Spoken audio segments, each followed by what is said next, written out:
Alrighty, everybody. Hello. Hello, Daniel. How are you today, my friend? Hey, what's going on? I'm doing pretty good. How about yourself? Doing good. I just got out of bed like an hour ago, so feeling a little rough at the moment, but you know how it be. Welcome everybody to Clockwork Cantina, episode 34. 34 episodes. We've done this show a lot, my man. We Um, have. and I look forward to doing even more.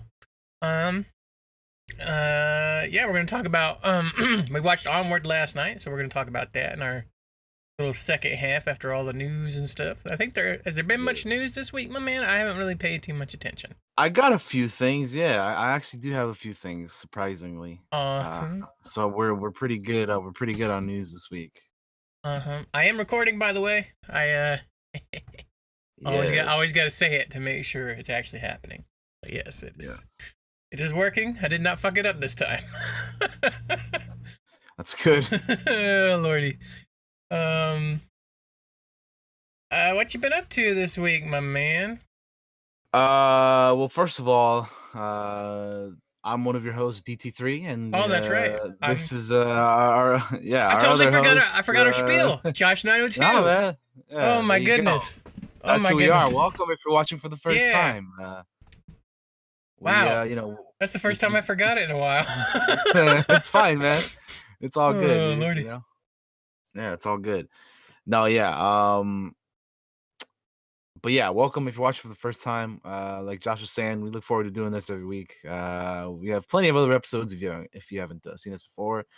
There's playlists and whatnot you can check out. Hmm. Um, yeah, I mean, what have we been up to the past week? Well, for me, I've been playing Warhammer Vermintide 2, XCOM 2, uh, been playing a little bit of Fallout 76. I did a stream last Tuesday. I'm gonna be streaming it again this Tuesday. Um, so just to get into the Fallout 76 thing here real quick, they recently came out with a new update. It was the Wastelanders update where they added like all the NPCs to the game and whatnot. And I've only played a little bit. Like I said, I only did a stream of it like last Tuesday, and it definitely seems like a better game because now at least like the when you do quests, at least you're talking to people now. Because before you'd be talking to like terminals and shit because there was like no NPCs in the game, right? Hmm. So that feels a lot better. And they give you, of course, like it's like a Fallout game. They give you like dialogue options and whatever, and then so that's better. Um, and yeah, I mean, I'm just hoping it continues to do better because that game obviously didn't have a great start to it, but hopefully, with these new things that they're doing to it, it'll be a lot better. Like I said, I enjoyed what I did on last Tuesday. It was it was uh it was all right. It was fun. I need to do more of it though to like get a better feel of like what kind of like they're going for, Yeah. but yeah, I mean, I enjoyed it for the little bit that I played on that I did. So yeah, I mean, we always want games that you know we always hope that companies that don't do well with their game in the beginning improve on it. Like other things have done, like EA with Battlefront 2 and no Hello Games with No Man's Sky and whatnot. So I'm gonna just keep hoping for good things on it. So yeah, it's I've only had a little bit of it, a little bit of gameplay of it so far since the new update, but I'm hoping to get back into it more again on Tuesday. Awesome. Awesome. And then the last thing before I'm done with my part is of course I've been playing more Animal Crossing and whatnot, but the other thing I actually watched something apart from Onward is that I fucking finally watched Tiger King, dude. Oh, that's right. I watched all of Tiger King. I finished it last night as well. And boy, that shit is let me tell you, that shit's wild as hell. I know you've seen it as well, but dude, for those of you who haven't seen it out there, like I wouldn't say to you that it's a necessary watch because it absolutely isn't. But if you're No. looking for some stupidity and like just ridiculousness, then that's your show, man. That's your show. It's crazy. Uh, it really is. It really, really is. And then also another thing that I saw last night was I've kind of been I've kind of been like watching Full Metal Alchemist Brotherhood for a long time, Hmm. and I'm still not done with it. But last night I saw the OVA, which had to do with like young Roy Mustang in the war or whatever. Hmm. That shit was cool, man. That shit was cool. It made me like want to go back and rewatch the rest of the show that I haven't finished yet. So pretty dope stuff. But that's again, that's pretty much all I've been up to. Like, Games and watching can shows we and stay on whatnot. Full Metal first? Do you have a favorite character for Full Metal? I think it's Roy. Is it Roy? Yeah. Yeah, I think it's Roy. I think he's my favorite too. That OVA that I watched though had more with Hughes too, and it's like, man, you get to see like the shit they all went through and stuff during the war and whatnot, and it was cool, man. But yeah, I think it is Roy. He's It helps that he's voiced by by Travis as well. yeah. 'Cause he just I don't know, he just portrays that character so well. But I mean, Roy, regardless of who he's voiced by, I think it would be a pretty awesome character When anyway. you get toward the end, you're gonna see some shit, man. It's gonna be great. Make sure to let us know, yeah, for sure. I mean, I'll let you guys know. Cause I'd love to talk about it. Yeah, definitely. Sorry, if you're watching this and you see me keep looking down, it's because I gotta sell my turnips before tomorrow. You do, yeah. So I'm trying to get those sold. No, but yeah, that's pretty much it for me. What have you been up to? Obviously some Animal Crossing, Yeah. because that's what I'm doing even as we do this show. Uh-huh. I've been doing a lot of work on stuff that's coming, so keep an eye out for that. Oh shit, secrets. Secrets. Been working on that. I've been working on D&D a little bit, not a whole lot, because like part of last week we didn't do, so that's already kind of planned. So that'll be a lot of fun for tomorrow. Other than that, I've been playing XCOM 2, like you. You know, when I see other people play it, it's like I gotta fucking play it. I gotta play. I gotta play it. You know, it's a fucking like addiction. It really that is. reminds me. I gotta talk to you about something about XCOM 2 related to some of the mods. Oh, I got you. Probably after stream though, because yeah. All right. XCOM 2, been playing that. I've been playing a little bit of The Sims 4, because I don't know why. Sometimes it's just fun to go back and play The Sims. I bought a couple of the expansions because they're on the cheap. I took the low. Myself is way better organized than my actual self, having gone to college and graduated, and now has a job that makes $300 a day, and it's like, man, if only it was like that in real life. If only it was that easy in real life. Yeah. So, let me look at my actual Steam list, because I feel like I played something else. I can't remember what. Well, just look at that. I forgot to mention literally one more thing on my thing that I've done. If you guys have not seen the newest episode of Star Wars: The Clone Wars, and you are a Star Wars fan, you have to see that. This newest episode of The Clone Wars, which starts the final arc with the Siege of Mandalore, it is so good. If you like Mandalorians, if you like clone troopers, if you like overall badassery in Star Wars, you're gonna love this new episode. Anyway, sorry. Hell yeah. I played. I bought the Command and Conquer collection on Origin because it was on sale super cheap, and I was like, I want to play some of these old games that remind me of my childhood. Mm-hmm. And I played a little bit of Red Alert 3. I'm gonna play like some Red Alert 2 and all that stuff. The issue is like a lot of these they're not like built for widescreen, and I have like a big ass monitor now. So literally when I played Tiberian Sun, the screen was so far zoomed out. The dudes were tiny, and I could see the entire map just on my screen. It was weird. I kind of remember this. It was very strange. I also bought Vermintide 2, but I haven't played it much. I got on, did the old tutorial, and that's about where I've left it at the moment. Yeah, we gotta play a bit of that. It's a fun game. Yep. And I guess that's it for what I've been playing. I don't know if I haven't. I started watching Band of Brothers again. Um, just Hell yeah, cause dude. I Dude, love Band of it. Brothers. I keep saying this, but it's like the best miniseries of all time, dude. I think this is Fucking the love, second time fucking I've love Band of watched it Brothers. since we started the podcast. I think we've talked about it on the podcast before when I was watching it. I mean, since we started the podcast, I haven't seen it, but like I used to watch it like all the time back in the day. You know, like be like, oh, Band of Brothers time. It's one of my favorite series. I was watching it with my dad, and like I go up there and watch an episode. I've watched the first three. Um, those first two episodes are great, where you see the training and all the way up to D-Day, and this is fucking crazy. I love that show, that miniseries. I say show, but it's miniseries. If you've never seen Band of Brothers, go watch it because I think you can watch it for free on HBO now. Absolutely. That fucking Band of Brothers miniseries is just simply the best. It's so good, so good. Yeah. So good. And like so many future stars are in it too. Like the casting for it was crazy. Yeah. Yeah, check out the old Band of Brothers. I watch it. Even I like rewatch it every once in a while. even like minor characters, you're like, oh shit, that's that guy, you know? Mm-hmm. It's just crazy how like they got so many future stars in that show. I also attempted this week to watch some wrestling, and it's just Some wrestling. I flipped on just WWE for the hell of it. Mhm. It was absolutely miserable. It was so bad. It was so bad.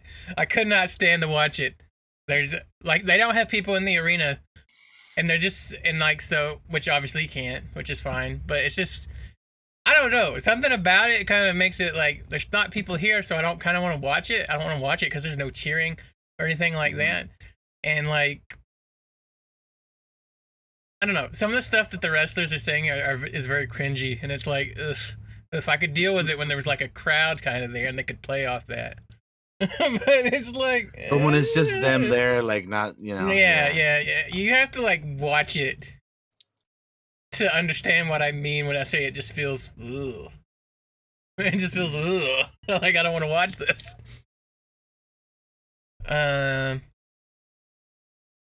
Yeah, that's pretty much it for me, man. Shall we hop into the news? Let us move into the news. All right. All right. So here's our first bit of gaming news for the week. All right. Hit it. First off, we're gonna go ahead and start off with some board game news. Oh, damn.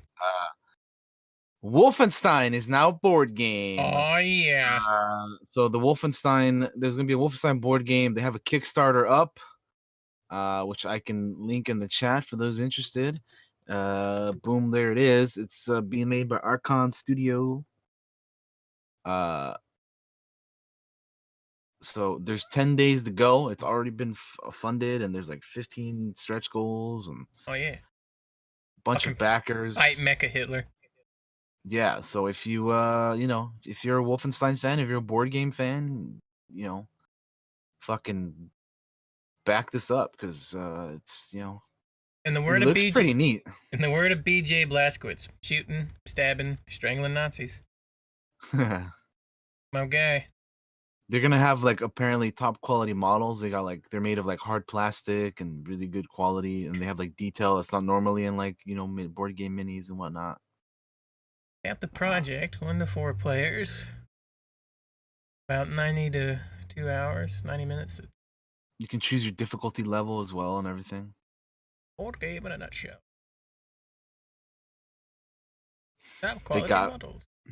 Sorry, I'm just reading some of the tidbits here. No, you're good. There's like a bunch of board tiles, 8 corridors, 8 rooms, 6 hero cards, 62 equipment cards, 14 chess cards, 20 event cards, 29 weapon cards, 51 enemy cards. All models are 28. Scary. Rewind. There's BJ Blazkowicz, Anya Oliwa, Max Haas, Set Roth, Bombate, Kraus, Kreutz. There's Mecha Hitler as the bosses. There's regular Hitler. There's Professor Solomon Bevley. There's General Oscar von Grimm.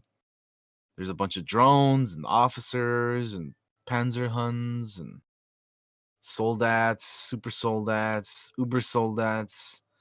Another word with a W that's super long. W Marine Soldats, Rocket Troopers, Fire Troopers.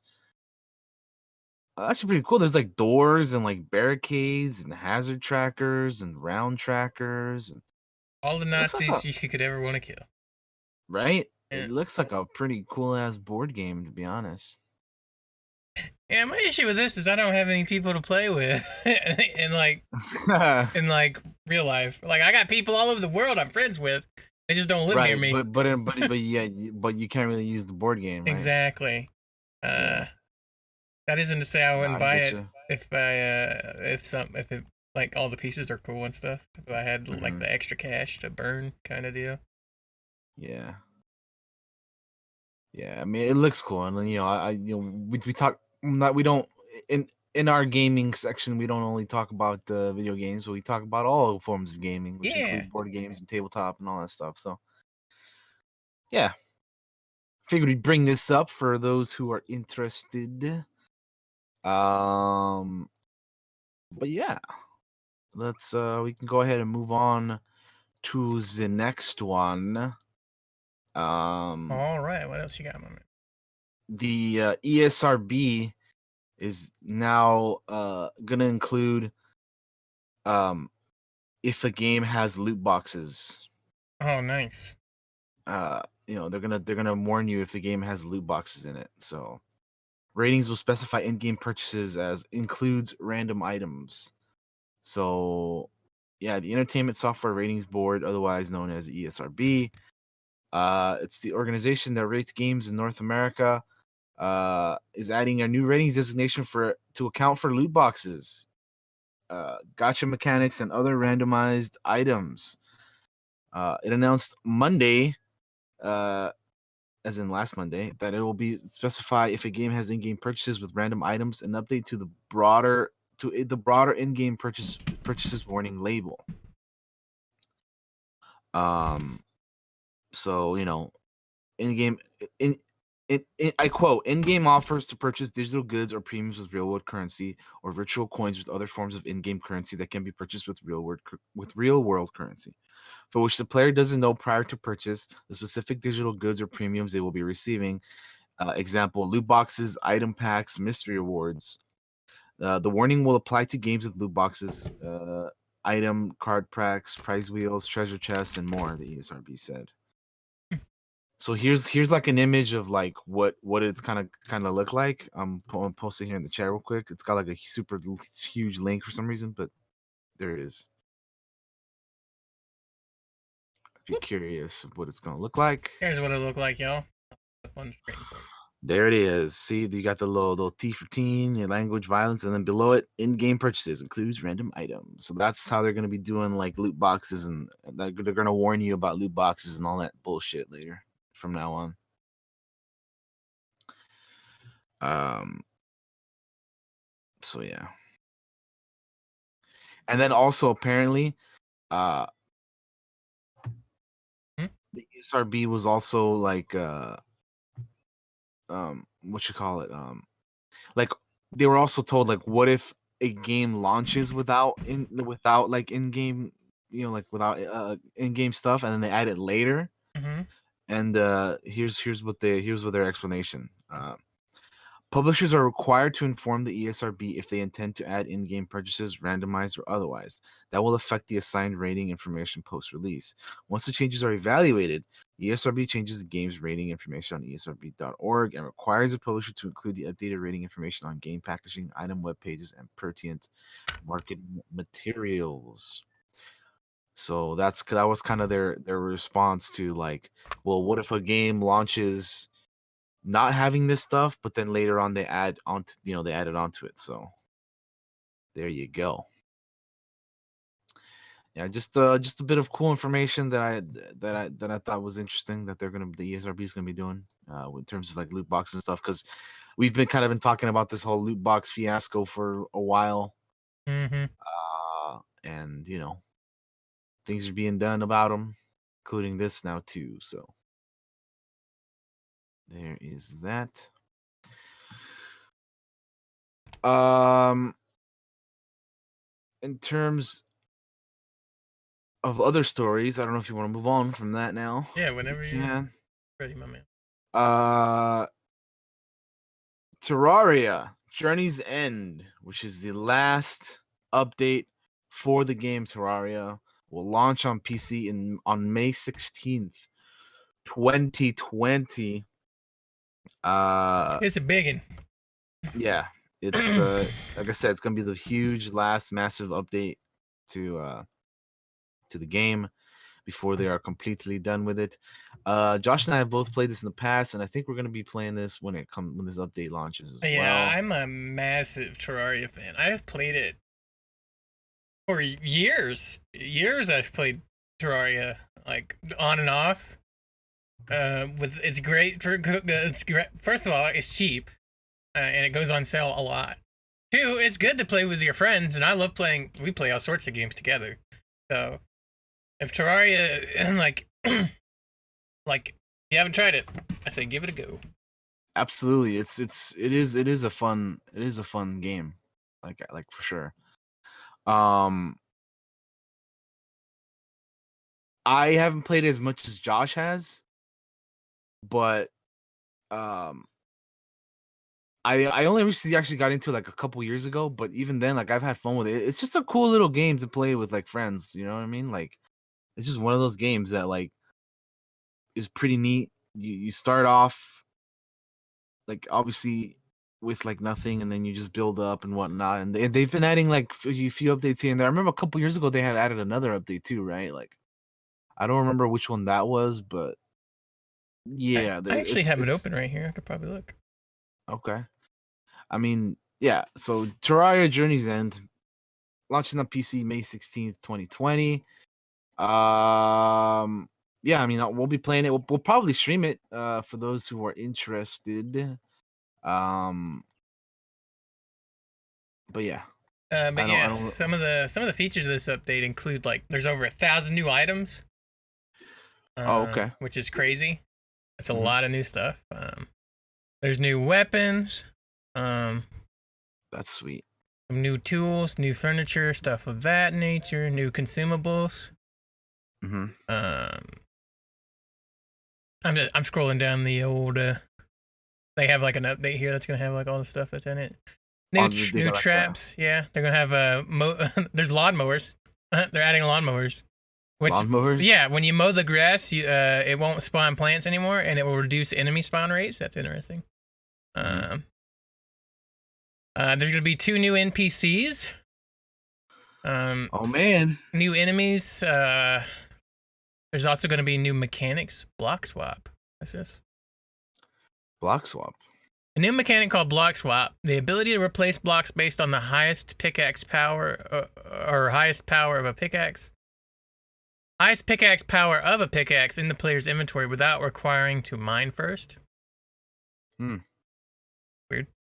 There's gonna be some new wind mechanics. They're adding like a bestiary, so you can like get all the information on the enemies, their health, and how strong they are. Some new mini game. There's a lot. I'm literally just reading. I'm picking out bits and pieces from this gigantic list of things. Uh, they're revamping rather world generation. They're gonna have new biomes.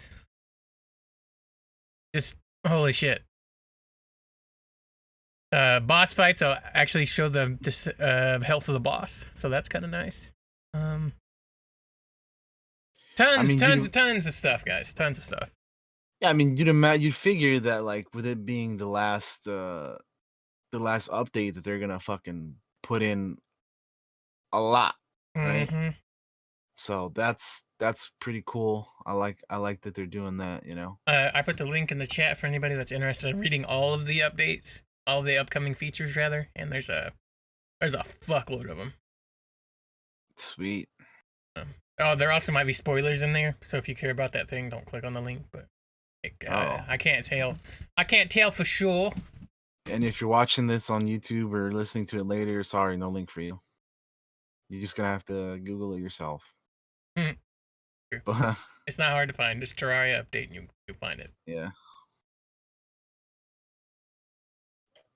But yeah. cool. That's awesome. Like I said, we'll be streaming that if anybody's interested in checking that out.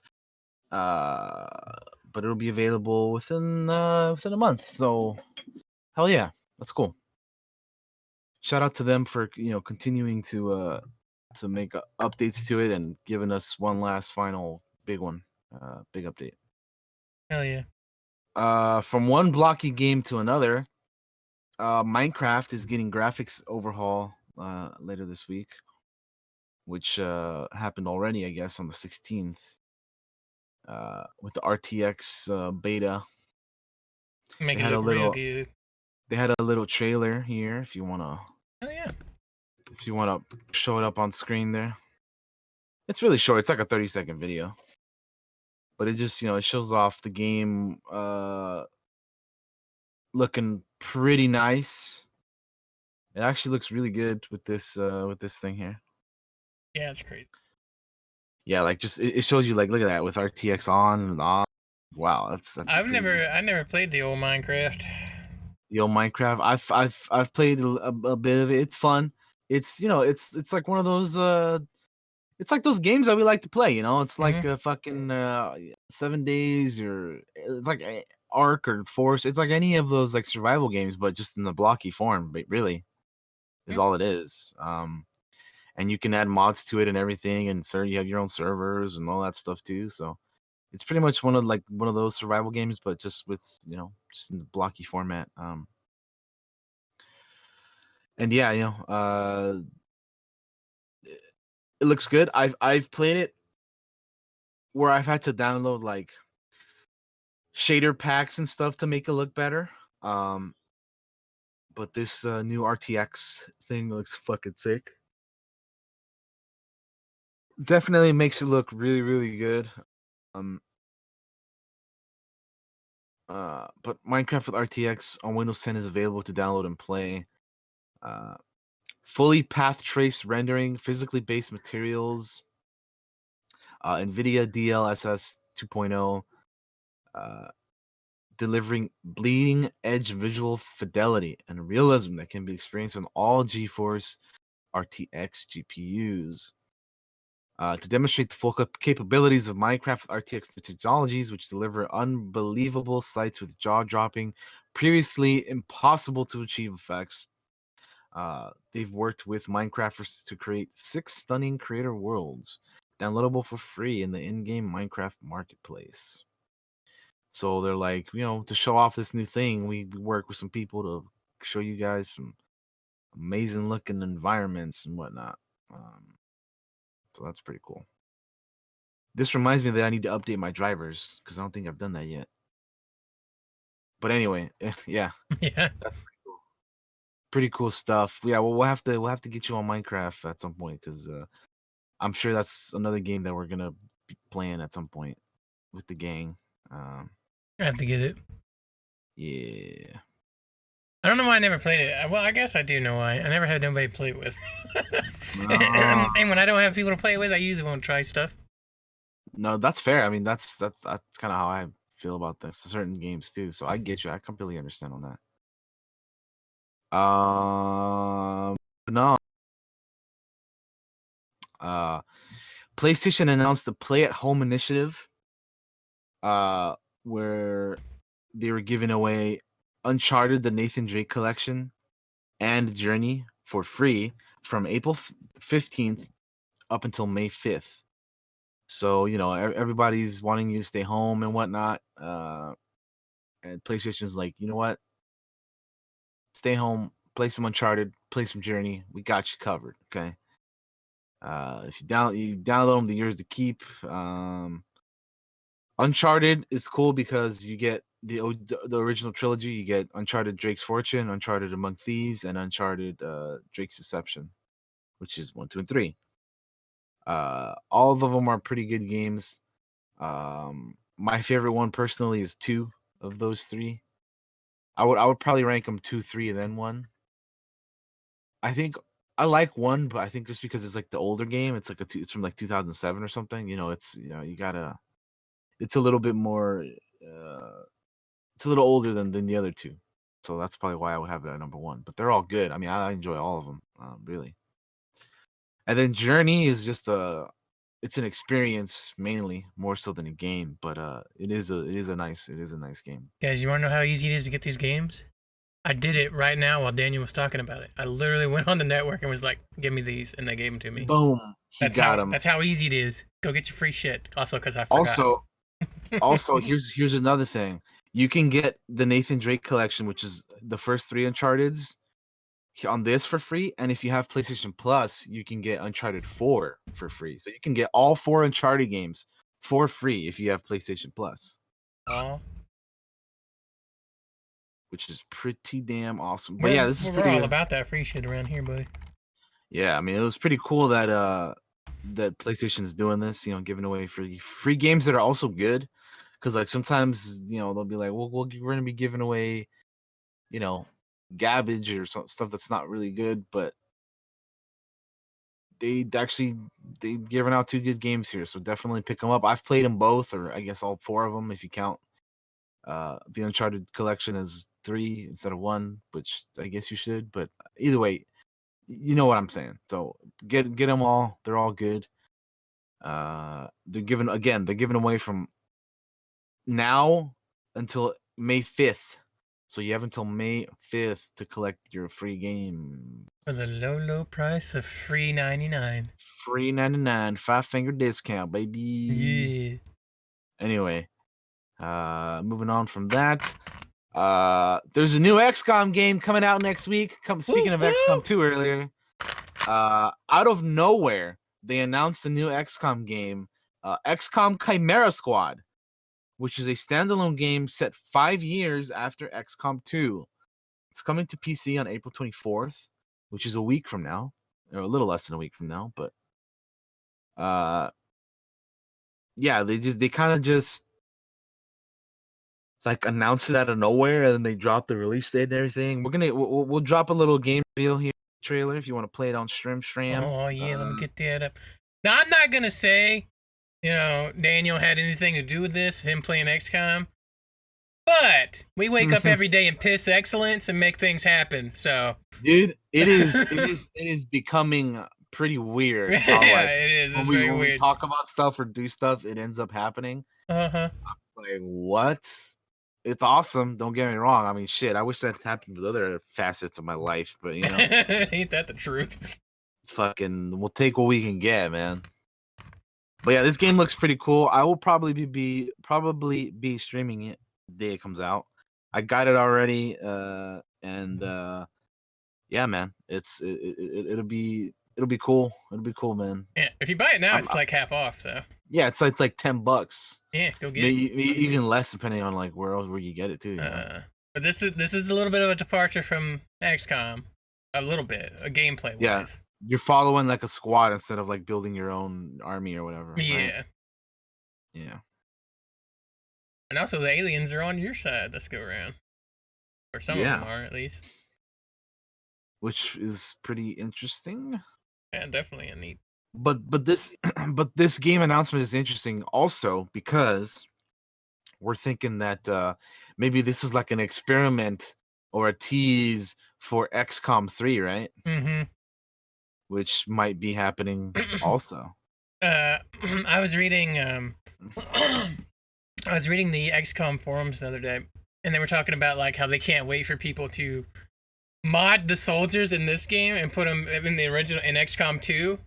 Mm-hmm. And have like those unique character classes in there and stuff. So people think that they'll be able to do that with mods, and they probably will, because it sounded like they were kind of building this around mods too. At least from an article I read. That's pretty cool. That might be interesting. No, that guy got shot. Sorry, I'm watching the video. Oh, he got shot. Heal him. Heal him with the gremlin. Mm. He's up. He's fine. It's okay. But apparently, Chimera Squad. I heard that like if one of your guys goes down, you fail the mission, right? If one of them dies, like that's another thing. Fail. So it's very story heavy, story focused, I should say. I don't know very how heavy story it is. heavy. You have to you have to keep it. You have to keep your whole squad alive, or else you fail. Survive. Looking forward to it. Looking forward to Yeah, that. man, we're a week away. That's kind of crazy. They just like announce it, then like a week later, they're like, "Oh, game's coming out." Yeah. But it's pretty cool. Pretty cool, I have to say. So shout out to the XCOM team for coming up with a Chimera Squad and being like, "Oh, if you get it now, you get it for $10." And oh, guess what? Not only that, but it's coming out in a week. So shout out to them for all that stuff because that's fucking cool, man. Anyway, there's a report going around that Sony is going to be making fewer PS5s this year due to the price and not because of the Corona, the good old Rona. Rona. That Uh, Rona's a bitch, man. she sure is. But anyway, uh, yeah. So they're going to be making fewer PS. Sony's going to be making fewer PS5 this year because of the price. Uh, the console's technical specs are expected to be reflected in the pricing. There's been some speculation that the PS5 will be priced between $499 to $549. Not cheap.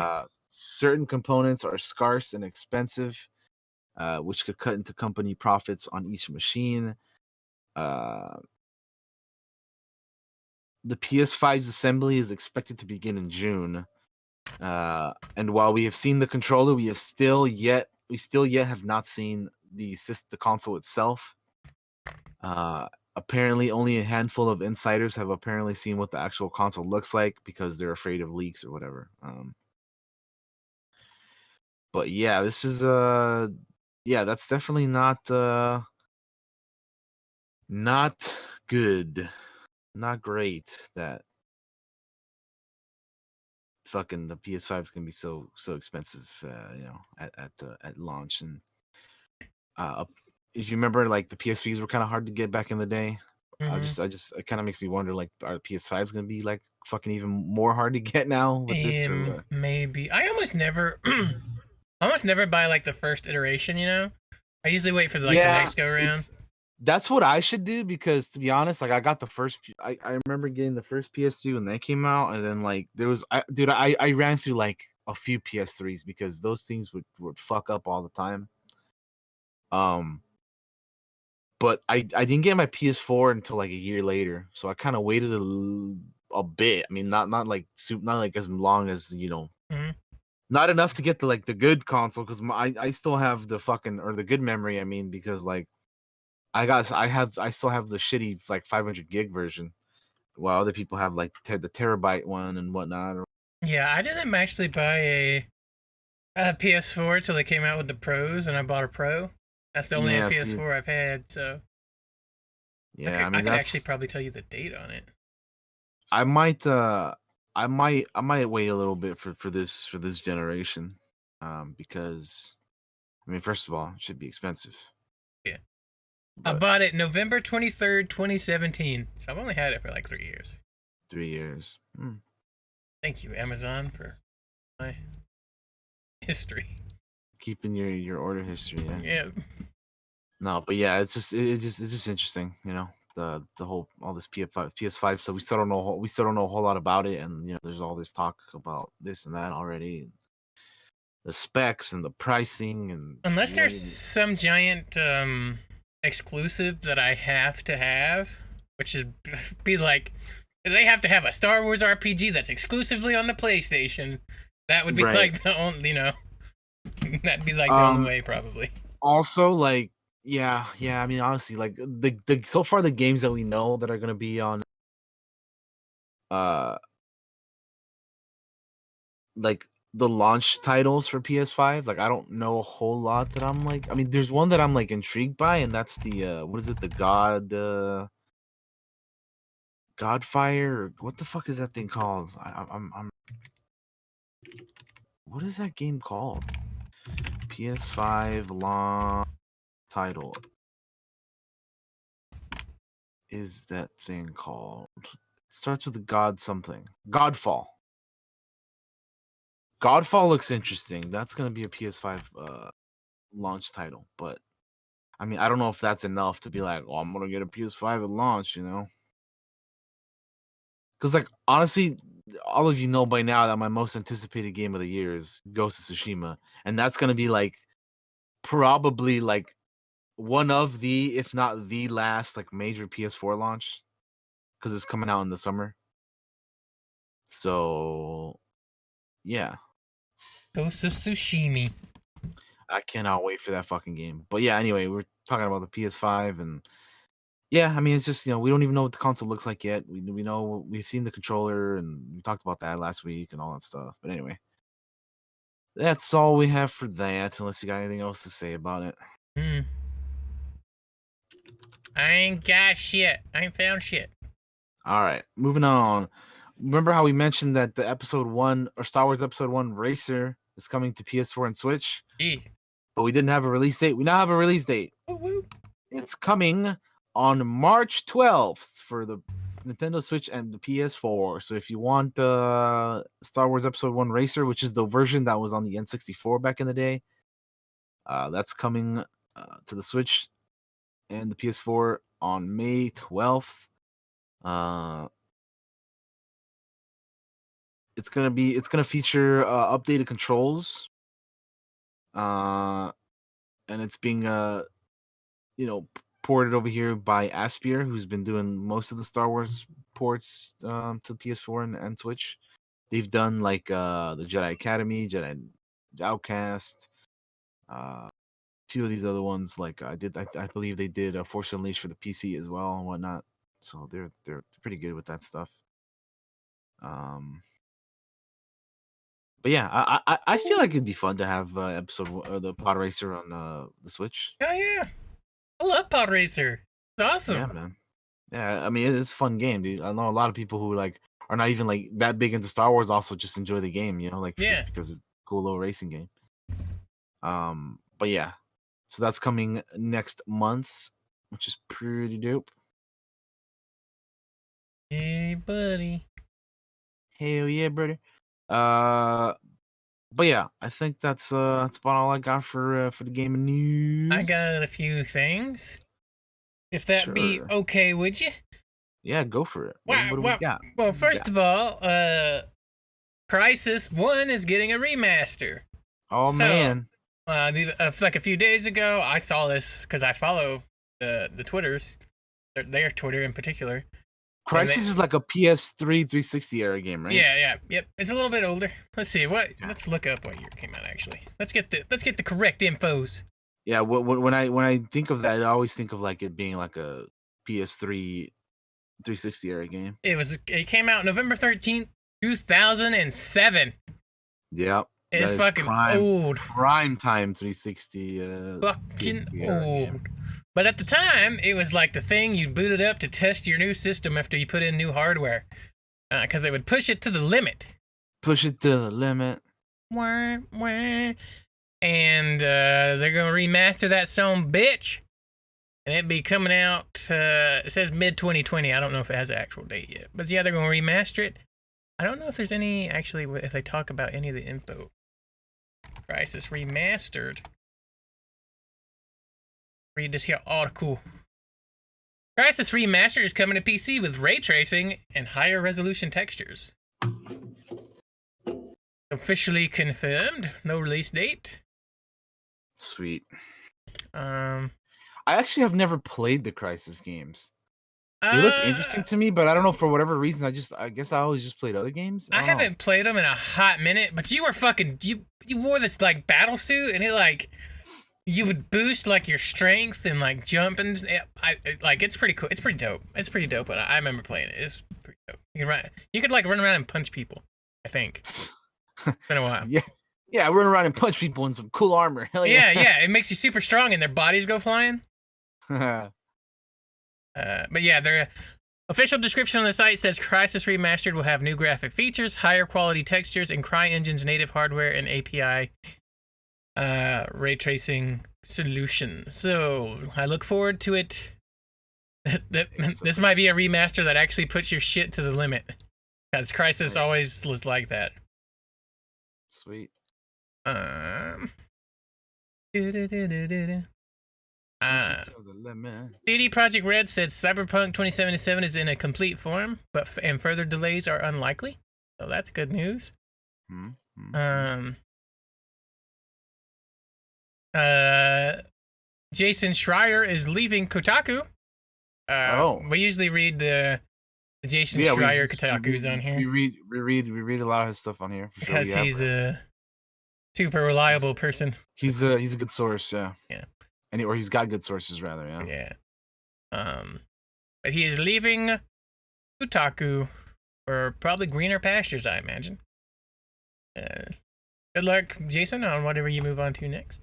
Yeah, man. Good luck. Capcom is supposedly working on a Resident Evil 4 remake. I don't remember. Did we talk about this already? Resident Evil 4 remake? Yeah. I don't believe we have. So there's, I don't know if this is 100% confirmed, but it definitely is leaning that way.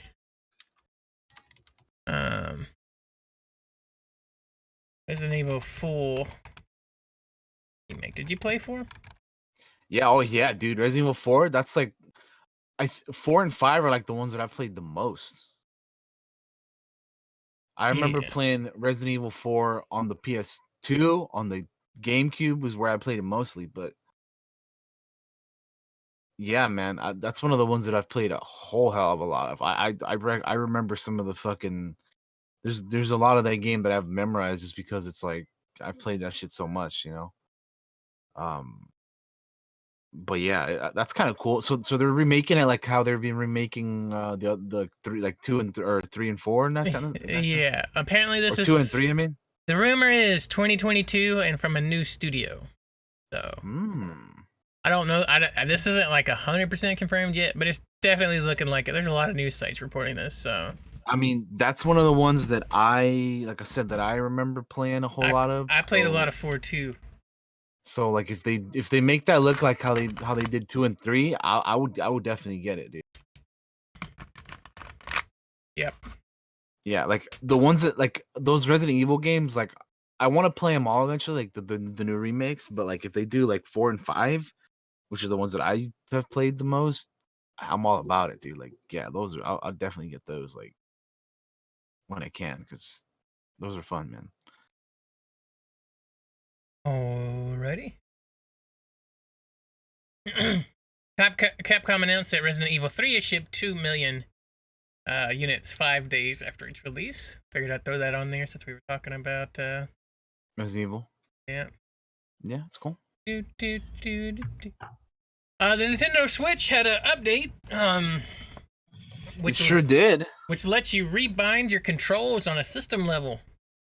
So sure did. If you're not happy with your controls, the layouts of the buttons and whatnot, you can rebind them now. It's a good option, but for me, I'm like, I don't really care. Like, it's fine. Like, I'm fine with the controls personally, but it's cool for everybody who was like who wanted that to happen or whatever. Yeah. Yeah. It was a pretty good update though. They added like a few things, and then, like you can like change your like they added more images for like your profile image or whatever. You know, there's a few things in there. This isn't really news. I'm gonna mention it because I watched it. So for those of you that don't know, there was like a Dune RTS back in the day. There's a YouTube video called Dune, the Grandfather of Real-Time Strategy. It's about 20 minutes long. If at all you are interested in like the early RTS days, things that kind of led to the birth of Command and Conquer and those early RTS games, you should check it out. I watched it. It's dope. It's kind of what made me want to buy the Command and Conquer collection. It's 20 minutes long, and it talks about Dune, particularly a game called Dune 2, which they talk about in here. It's technically not a sequel. It's kind of its own thing, but it was called Dune 2 because of a licensing thing. So check it out if you're interested at all in it. I wanted to mention it. What made me think of it is like the way I found it is like it's on the news thing and it's right here in front of me, and I was like, I gotta mention that because I did watch that and it was pretty dope. 20 minutes, little history lesson on real-time strategy and Dune. If you have any interest in Dune, which everybody knows I do, check it the fuck out. It's good. Check it out now. I put the link in the chat there. And if you're watching this on YouTube, go look it up. Yeah, just look it up. It's not no big deal. It's cool though. No big deal. I believe it might be everything that I have. It is. What do you want to move on to television? I have Or do you have something? yeah, no. Yeah, I was gonna say we can move on to television. Gotcha. That's what's next. So Let's hear it. moving on to TV news.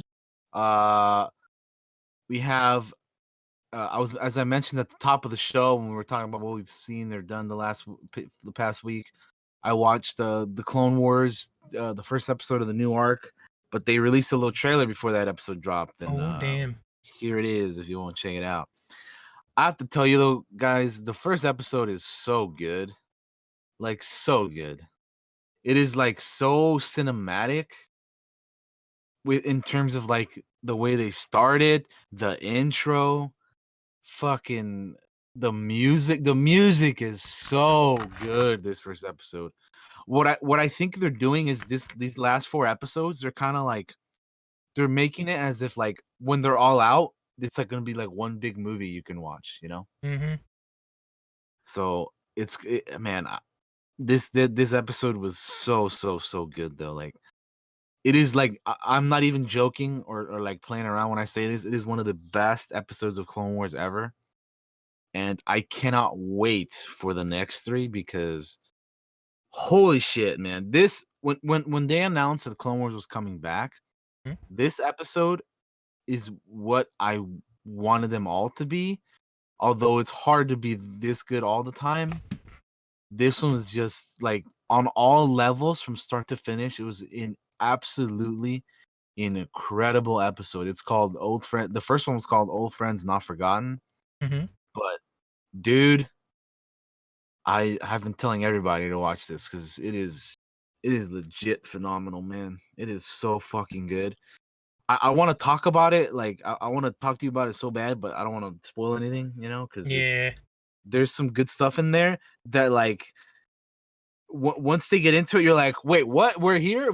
Huh? What? That's oh shit, you know, like, and they have some cool references and Easter eggs to like Rebels, and there's even Easter eggs to the old 2003 Clone Wars. Remember the Gendy Tartakovsky one? Mm-hmm. The one from the Samurai Jack guy. They even have like an Easter egg to that in this, Oh, that's dope. which I was like, that's fucking cool, man. So yeah, it's such a good episode, man. Such a good episode. Definitely, if you like I say, if you're a fan of Star Wars, if you like Clone Wars, definitely check this out. If you like Mandalorians, there's a lot of good Mandalorian stuff in it. If you like Clone Troopers, there's some good Clone Trooper stuff in this. It's great. It really is great. And again, I can't stress how great the music and everything was in this. It's so good. Anyway,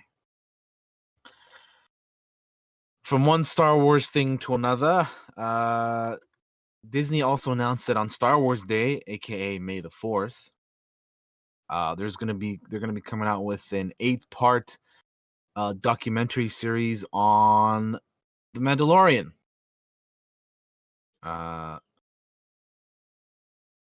So on Star Wars Day, which is about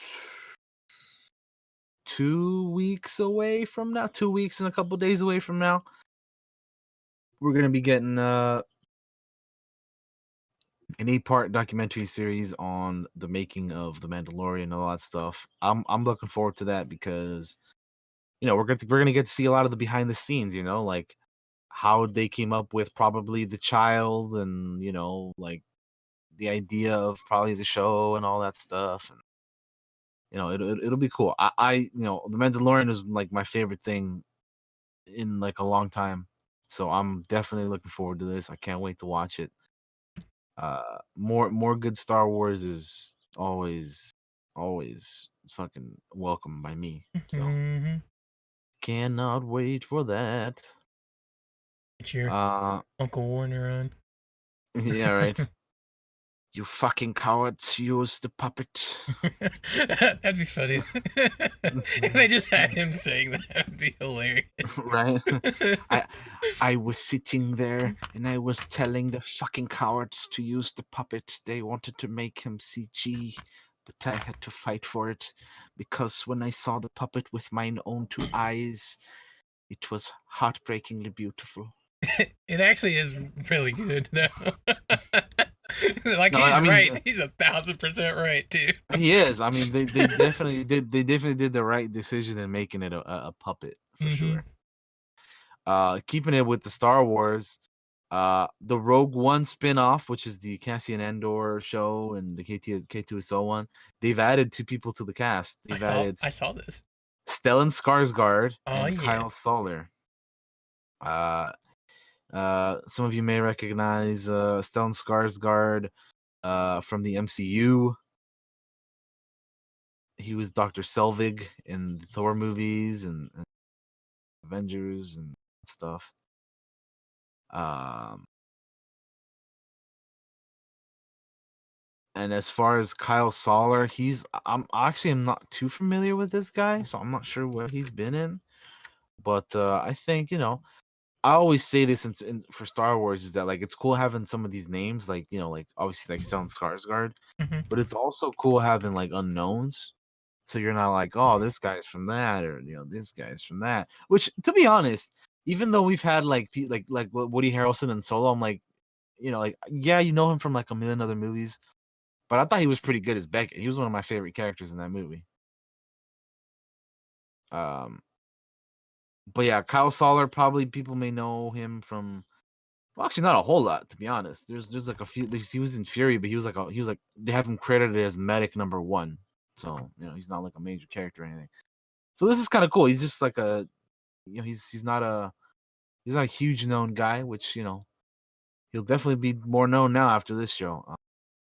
But yeah, and then obviously everybody knows fucking Stellan Skarsgård. He's great. Those He's in shit. Skarsgårds, man, they're taking over the movie industry. Yeah, he's in the Chernobyl and many other things. But yeah, some pretty cool casting news amongst all the other shenanigans that's going on in the world.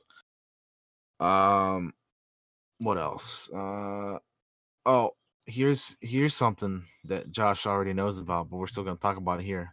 Hmm. The XFL files for bankruptcy, and they're Yeah. also up for sale. Yeah. The Chapter 11 filing comes a few days after the Spring Football League suspended all operations. So, Vince failed again, huh? Yeah. Yeah. Yeah.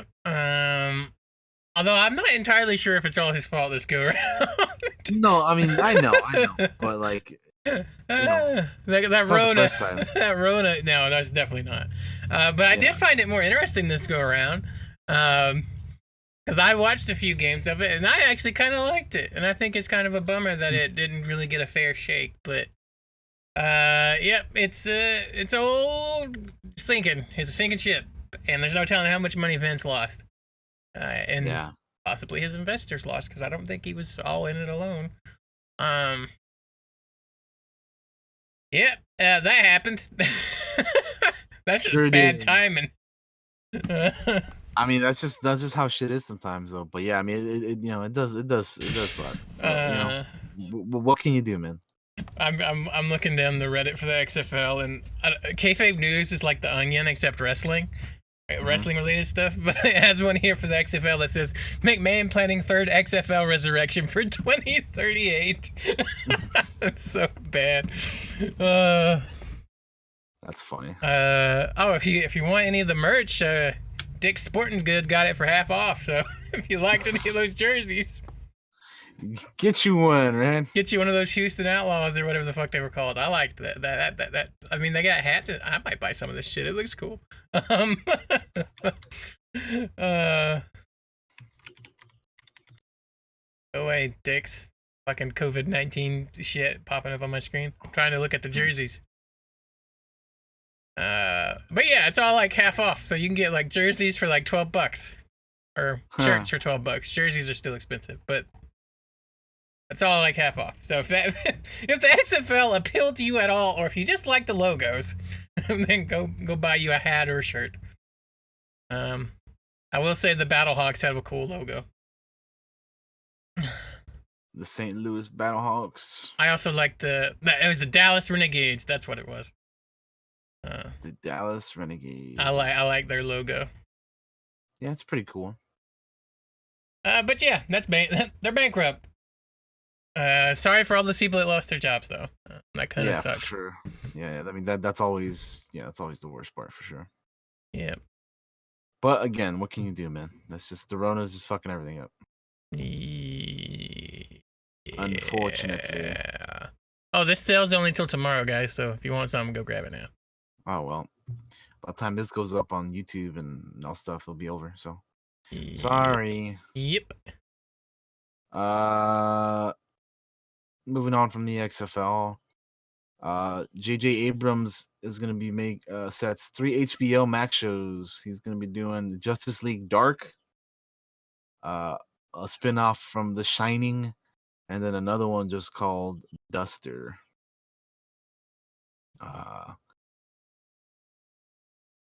Warner Brothers streaming service has handed out straight to series orders for Duster, The Shining offshoot Overlook,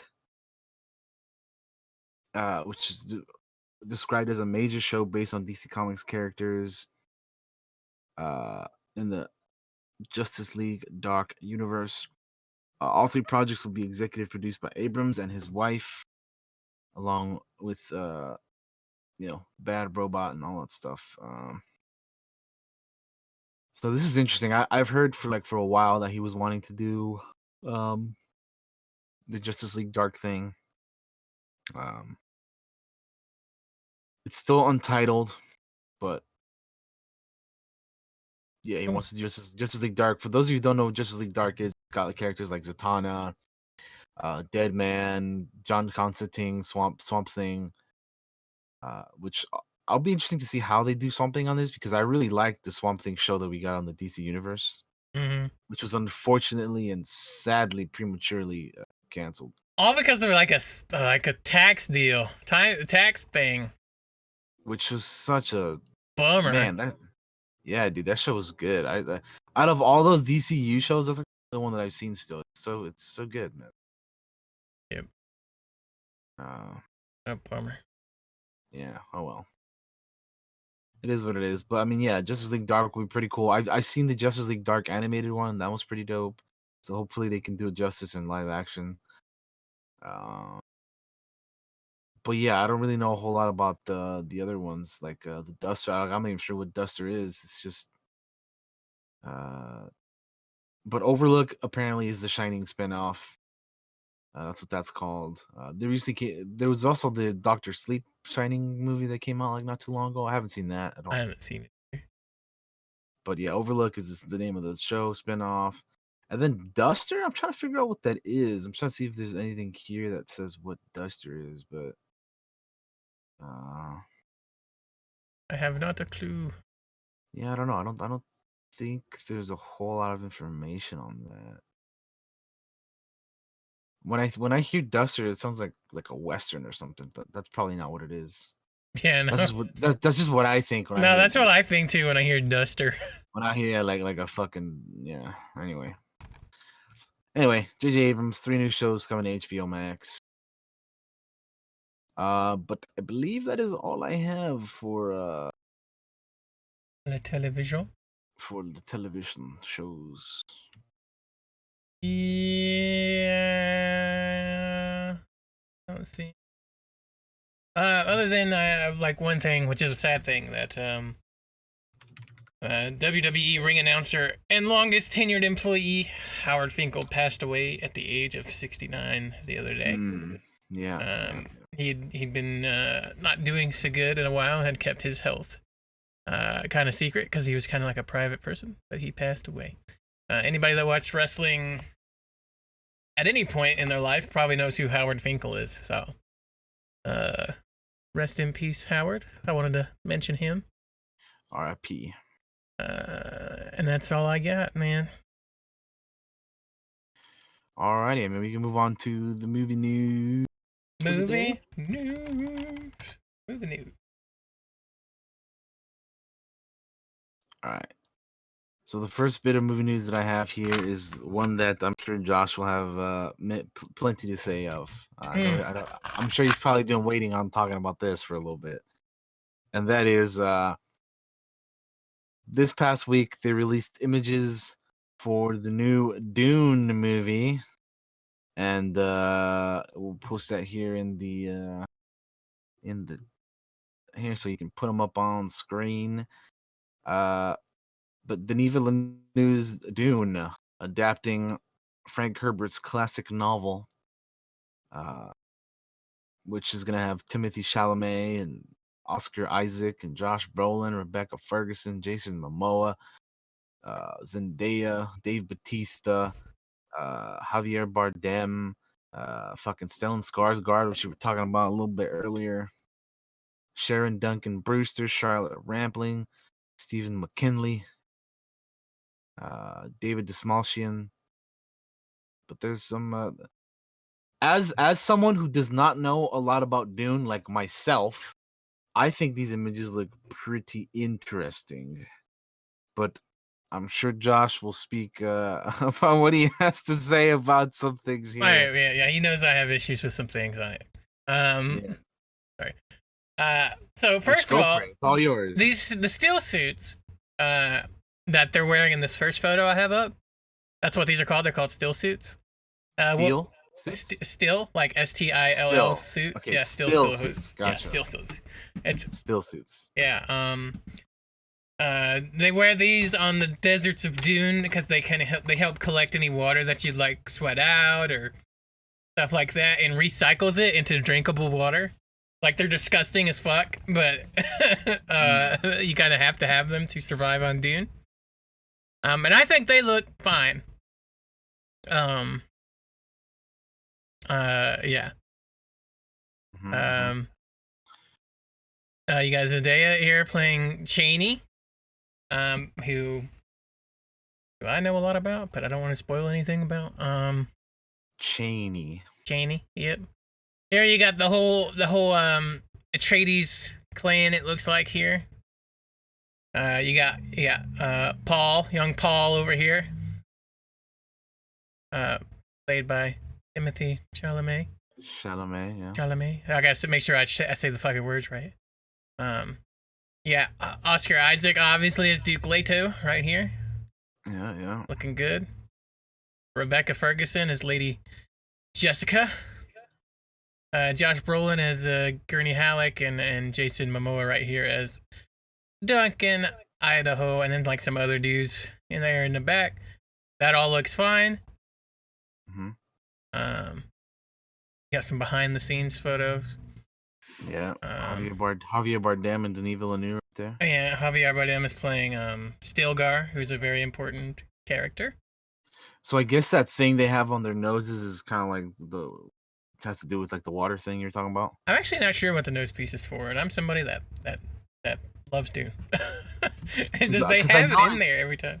Yeah, I noticed that in this picture, and then the one that we were looking at earlier with Rebecca Ferguson and Timothy Chalamet, when you were talking about the still suits, they have them in those too. I was like, well, that's interesting. Yep. They got those like nose piece things on their suits or head or whatever. Yep. Now we're getting to the part where I have issues with things. This armor looks fucking whack.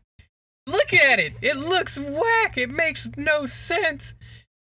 Like the whole you see how they only have like little daggers on their belts? Mm-hmm. So the entire point of Dune, like in the Dune universe, like everybody wears personal like energy shields. So like guns are useless. So why the fuck do you need this thick ass armor for? It makes no sense.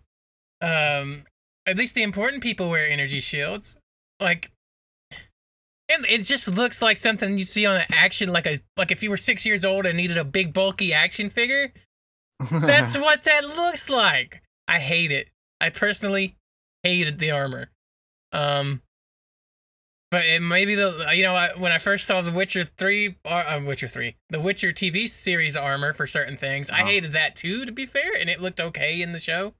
So maybe this will be something that looks okay once I actually see it on screen. But man, these pictures, I hate the armor.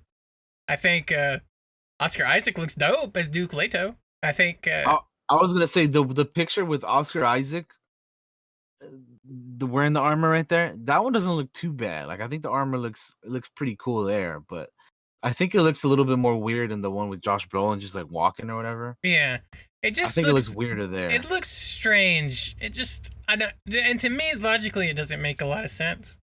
Um, like you're on a desert planet, you're gonna wear this big fucking hefty armor shit. It doesn't like you will be so dehydrated. Because it looks to me like that's where Gurney is. He looks to me like he's on Arrakis in this photo right here on screen. It looks like he's on Dune. So, uh, also Rebecca Ferguson right here looks like a fucking Sith Lord. Just saying, like she looks like a dark Jedi. Like I think she looks cool. I actually really like this photo. Like you can hang that on the wall and it look. Cool. I'm gonna wait for somebody to Photoshop that into Star Wars related, like Asajj Ventress or something. It looks like Ray's mom right there. You know what I'm saying? Like it could have been. What could have been. Empress Palpatine. Jason Momoa as Duncan Idaho, right here. It looks fine, I guess. I just when I think of Duncan Idaho, I don't think Momoa. That looks like a shot from like a completely different movie. Yeah, it does. This looks like this looks like Zorro or some shit to me, honestly. I'm like, what the fuck? I think Duncan Idaho is one of the I don't. It's been a hot minute since I read Dune. Duncan Idaho is like one of the best fighters in House Atreides. Maybe the best fighter. It's either him or Gurney, Halleck. So, and then here we have Sharon Duncan Brewster as Liet Kynes. Liet Kynes is actually a man in the books, and they gender swapped it, I believe, for the movie. At least that's what I was reading. Mm-hmm. So that'll be interesting. Liet Kynes plays a fairly important role early on, so it should. And I'm totally fine with them gender swapping it. It was just something I was like, I didn't even realize they were doing that until I read the article. I don't think they even announced it until like this article came out, or I could be wrong, but she was in Rogue One.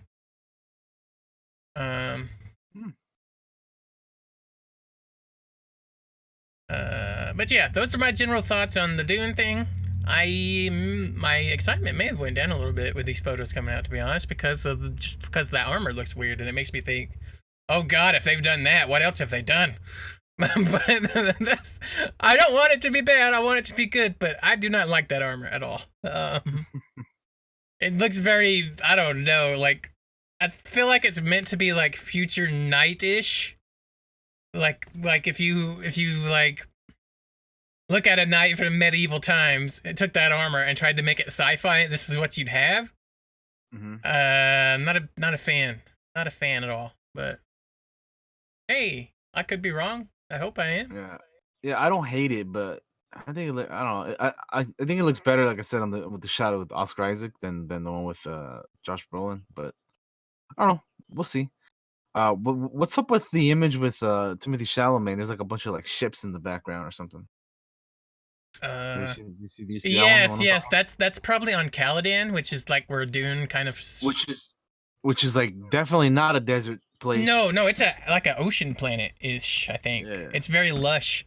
I see some green. I see some water. They're not on Caladan for very long in the books. I don't know how long they'll be on it in the movie.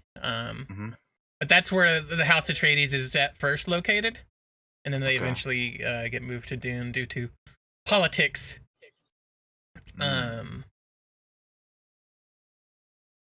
I'm still gonna watch it, but yeah, I mean, no, I have some concerns. You're the bigger, you're the Dune fan here. Like I don't about it. I'm just watching this from like, oh, I'm gonna check out the movie. We'll see how it goes. Like I'm not, I don't know a whole lot about it. So. Even if like it doesn't necessarily follow like the Dune plot to the letter, god damn it, Vanity Fair. It'll probably still be a watchable sci-fi flick. Yeah. It's kind of like Game of Thrones in a way, I guess. But sci-fi-y. and like it doesn't focus on a whole bunch of houses, but like three. The biggest one being Atreides and Harkonnen, which I was hoping for a picture of the fat Baron. Bring him in here, that kind of dude. Where is he? Um, Baron Vladimir Harkonnen, who's played, I think, by Skarsgård again. Stellan Skarsgård plays Baron Vladimir, so who in the books is this massive fat man that has to use this like gravity belt thing to move around. I have no idea. Oh, it says he's gonna have full body prosthetics, so this will be super interesting. I was hoping for a photo of the Baron. This would be fucking hilarious. But yeah, that's about all I got to say on Dune. Unless you have any questions that you want to answer. No, I was just wondering like about the images. Like I was telling you, like that the one with the green and the water and stuff. I was like, well, what's that all about? Yeah, that's old Caladan. No, I mean, I'm sure we'll find out more. Like I'll probably have more questions when we get like a trailer or something. Yeah, I'm wondering when we'll get a trailer. I wonder if we'll get one soon. Maybe. I mean, the movie's supposed to come out in December if everything goes according to plan, but you never know. Yeah, so in theory, we should be getting a teaser soon. Very least, I would think. Unless they push it back. Which, the photos look fine. I hate the armor. That's a prop thing. That's not a photo thing. Yeah. I guess this is a, God, what are the ships called in fucking Dune? No, not a thumper. That's the other thing. Maybe it is a thumper. No. I don't remember. The ships are called something, but that's probably one of the ships behind Josh Brolin there. Gotcha. It's Gurney. I know some people were kind of bothered of Jason Momoa playing like Duncan Idaho.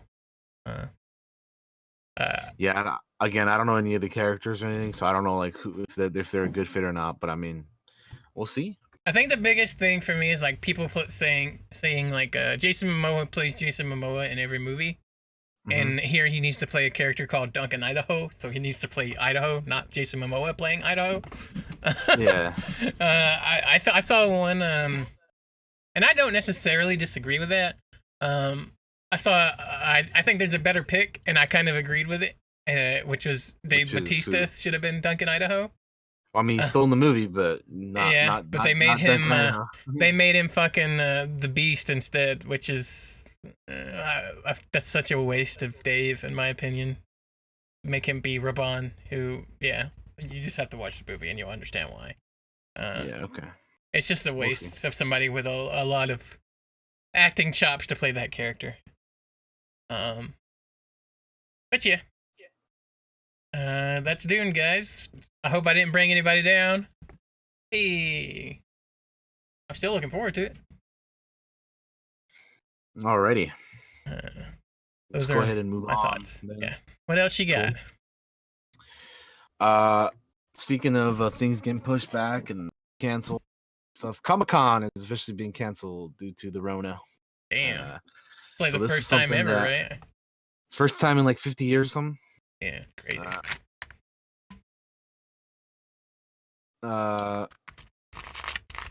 So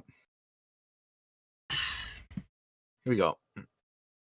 2020 Comic-Con, which is going to take place from July 23rd to the 26th. Well, this is the first cancellation in the history of Comic. Because I mean, like I said, it's only been around for, I mean, like I think since 1970. I want to say like it hasn't been on for like super long. But anyway, they say that the event will return July 22nd through 25th, 2021. And anyone who had purchased badges for the 2020 convention will receive an email within a week on instructions on how to either request a refund or transfer their badges to the 2021 Comic-Con. That's a bummer, man. Exhibitors for the 2020 event will also receive similar instructions. The decision follows an April 14th press conference by the governor here in California, Gavin Newsom, in which he said that large-scale events that bring hundreds, thousands, tens of thousands of strangers are not in the cards for the foreseeable future. Uh, When was this supposed to take place? When's Comic the Con happen? Comic Con, July 23rd to the 26th. I got you. Yeah. Our governor over here said that when you suggest June, July, August, it is unlikely major return. Which seeing that Comic Con got canceled makes me wonder. Like, it was only a matter of time, because everything else was getting canceled. But it makes me wonder, like, he said June, July, August. Fucking Star Wars Celebration might be the next thing to get canceled. That's happening in August. But Yep. as we get closer, that will probably get canceled as well. Yeah, Like, Dragon Con is also probably going to get canceled here in Atlanta. I expect that yeah, announcement at some point. It's September, we we so we were supposed to have WonderCon over here from the 10th to the 12th, but I mean, obviously, it was canceled as well. yeah. Everything is just getting canceled, and it's gonna be pushed back. All these like major events are getting pushed back to like next year, and 2020 is just taking the year off, man. It's the year of staying home. Um, I guess, yeah, I guess. I've trained for this But yeah, moment my whole life. I've trained for this moment my entire life. No, but yeah, Uh, that's Comic Con canceled. So yeah. Uh, moving on. Here's a little something that we kind of talked about in a previous episode. It hadn't been confirmed, but I guess kind of now it is kind of, because they were talking to Sam Raimi about the Doctor Strange reference in Spider-Man 2, and he kind of basically confirmed that he was he's going to be involved in Doctor Strange 2. Coming soon.net interviewed him, and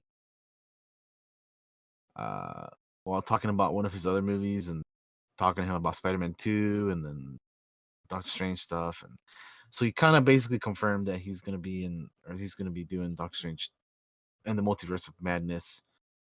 So that's pretty cool. I think if you're going to replace another horror director who's done superhero movies is a good pick. I think Sam Raimi's a good option for this. Very curious to see where he's going to go with it. Um Yeah, Doctor Strange in the Multiverse of Madness will hit theaters on November 5th, 2021. So we are like over a year away on this one. But yeah, I think it's a good choice. And like I said, we talked about it kind of on a previous podcast, but it wasn't confirmed, and I guess it still isn't yet either. But he kind of did confirm that unless something else happens where they're like, nope, never mind, you're not doing it anymore. Then I'm pretty sure he's gonna be doing it. yeah. I think it's a good choice. The last piece of news that I have here is Dwayne Johnson says Black Adam will probably begin production by the end of summer. He says, I've been training so hard for months and months and months. Which, I mean, we all know how fucking big The Rock is. Fucking, he says that we plan on shooting probably by the end of summer now. Probably push maybe into August, maybe September. Uh, he's been training for months, months, and months. That is a passion project for him. It's a role that I hold near and dear to. I cannot wait. Yep. Uh, Black Adam will reteam Johnson with his Jungle Cruise director, Jaume Collet Serra. And Black Adam is set to hit theaters in December 22nd, 2021. So yeah, they gotta. I mean, if they're gonna, I don't know. We'll see. They want to do it by the end of summer, but I mean, if who knows how long this shit's gonna go on for? Yep. Everything is kind of just in the balance and in up in up in the unknown, because I mean, who knows when shit's gonna get back to normal. Yeah. So we shall see when things get back to normal. Yeah. I mean, hopefully sooner rather than later, but you never know. And I know they've been wanting to do this Black Adam stuff for I mean, like, I think The Rock has been talking about this movie for like the past decade, dude. Yeah, Honestly, yeah, I know he's wanted to do it for a long time. he's been wanting to do it forever. So hopefully they finally get to do it. You know, that'd be good. But yeah, that's pretty much all the movie news we got. I don't know if you have anything No, there. nothing really other than drive-ins are thriving, apparently, because people Yeah, just want to get outside or get out and go somewhere. Go to a yeah. drive-in, I guess that's fine as long as you got your windows up. Go to a Uh, drive-in and watch a movie. Nothing really. Other than I'm gonna ask Disney to please stop editing their movies that have been out forever, please, especially with That's that. really bad CGI. Come on. That's been kind of funny. I'm not Uh, gonna lie. It's um, silly and ridiculous, but it's been funny. for those of you wondering what we're talking about Disney edited Daryl Hannah's butt out of Splash with really bad CGI. It's in the movie. You see her butt for literally like maybe 3 seconds, and they felt the need to censor that with really bad CGI.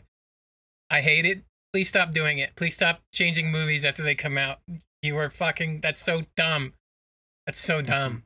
This isn't a video game to patch something out you don't like. Like, it's a movie. Stop doing it. I hate it.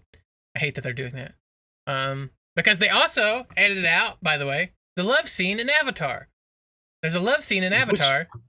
Which that's weird, man. Like, why do they do this stuff, man? Like I get that they want to make Disney Plus like available for everybody, but like at the same time, at a certain point, like parents should be like, well, keeping an eye on whatever the fuck their kids watch or whatever. It's like Mhm.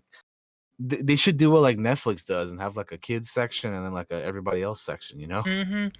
I just I guess I don't understand it. I don't either. It's such a weird thing. It's Um, it's super weird. It's super weird. which I watched Avatar the other day and I was like, "Yep, you can totally tell that's not there anymore." It's fucking I strange. honestly have not seen that movie in so long, so I'm probably gonna have to rewatch it.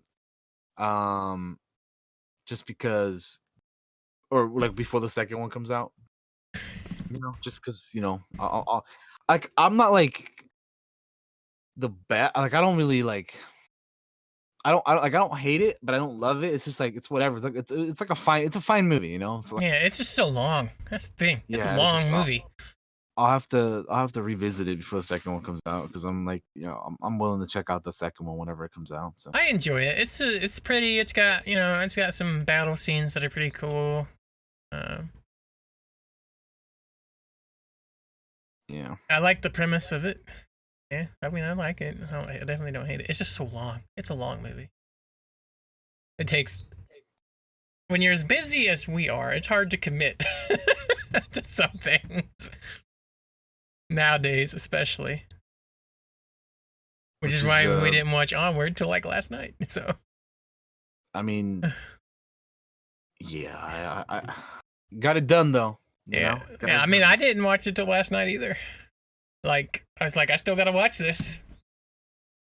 Had to do it, man. I was like, I can't push this on for longer because we got to talk about it tomorrow. So So I guess that's a good segue to going into Onward discussion now. Do you need a break at all? no, we're gonna keep going onward Okay, to we're this going discussion. onward. Now onward to the Uh, discussion. All right, here we go. Let's do this. So let's talk about the movie Pixar's Onward. Both Josh and I saw this last night, first time. And I think this is a perfect movie to discuss because I feel, and I'm sure everyone will agree with this, that if you love D&D, you're gonna love this movie. oh, absolutely. Cause, dude, oh my god, there's so much like D&D stuff in here that I was like, oh my god, dude, I got several good laughs from this movie. Dude. I I was did like too.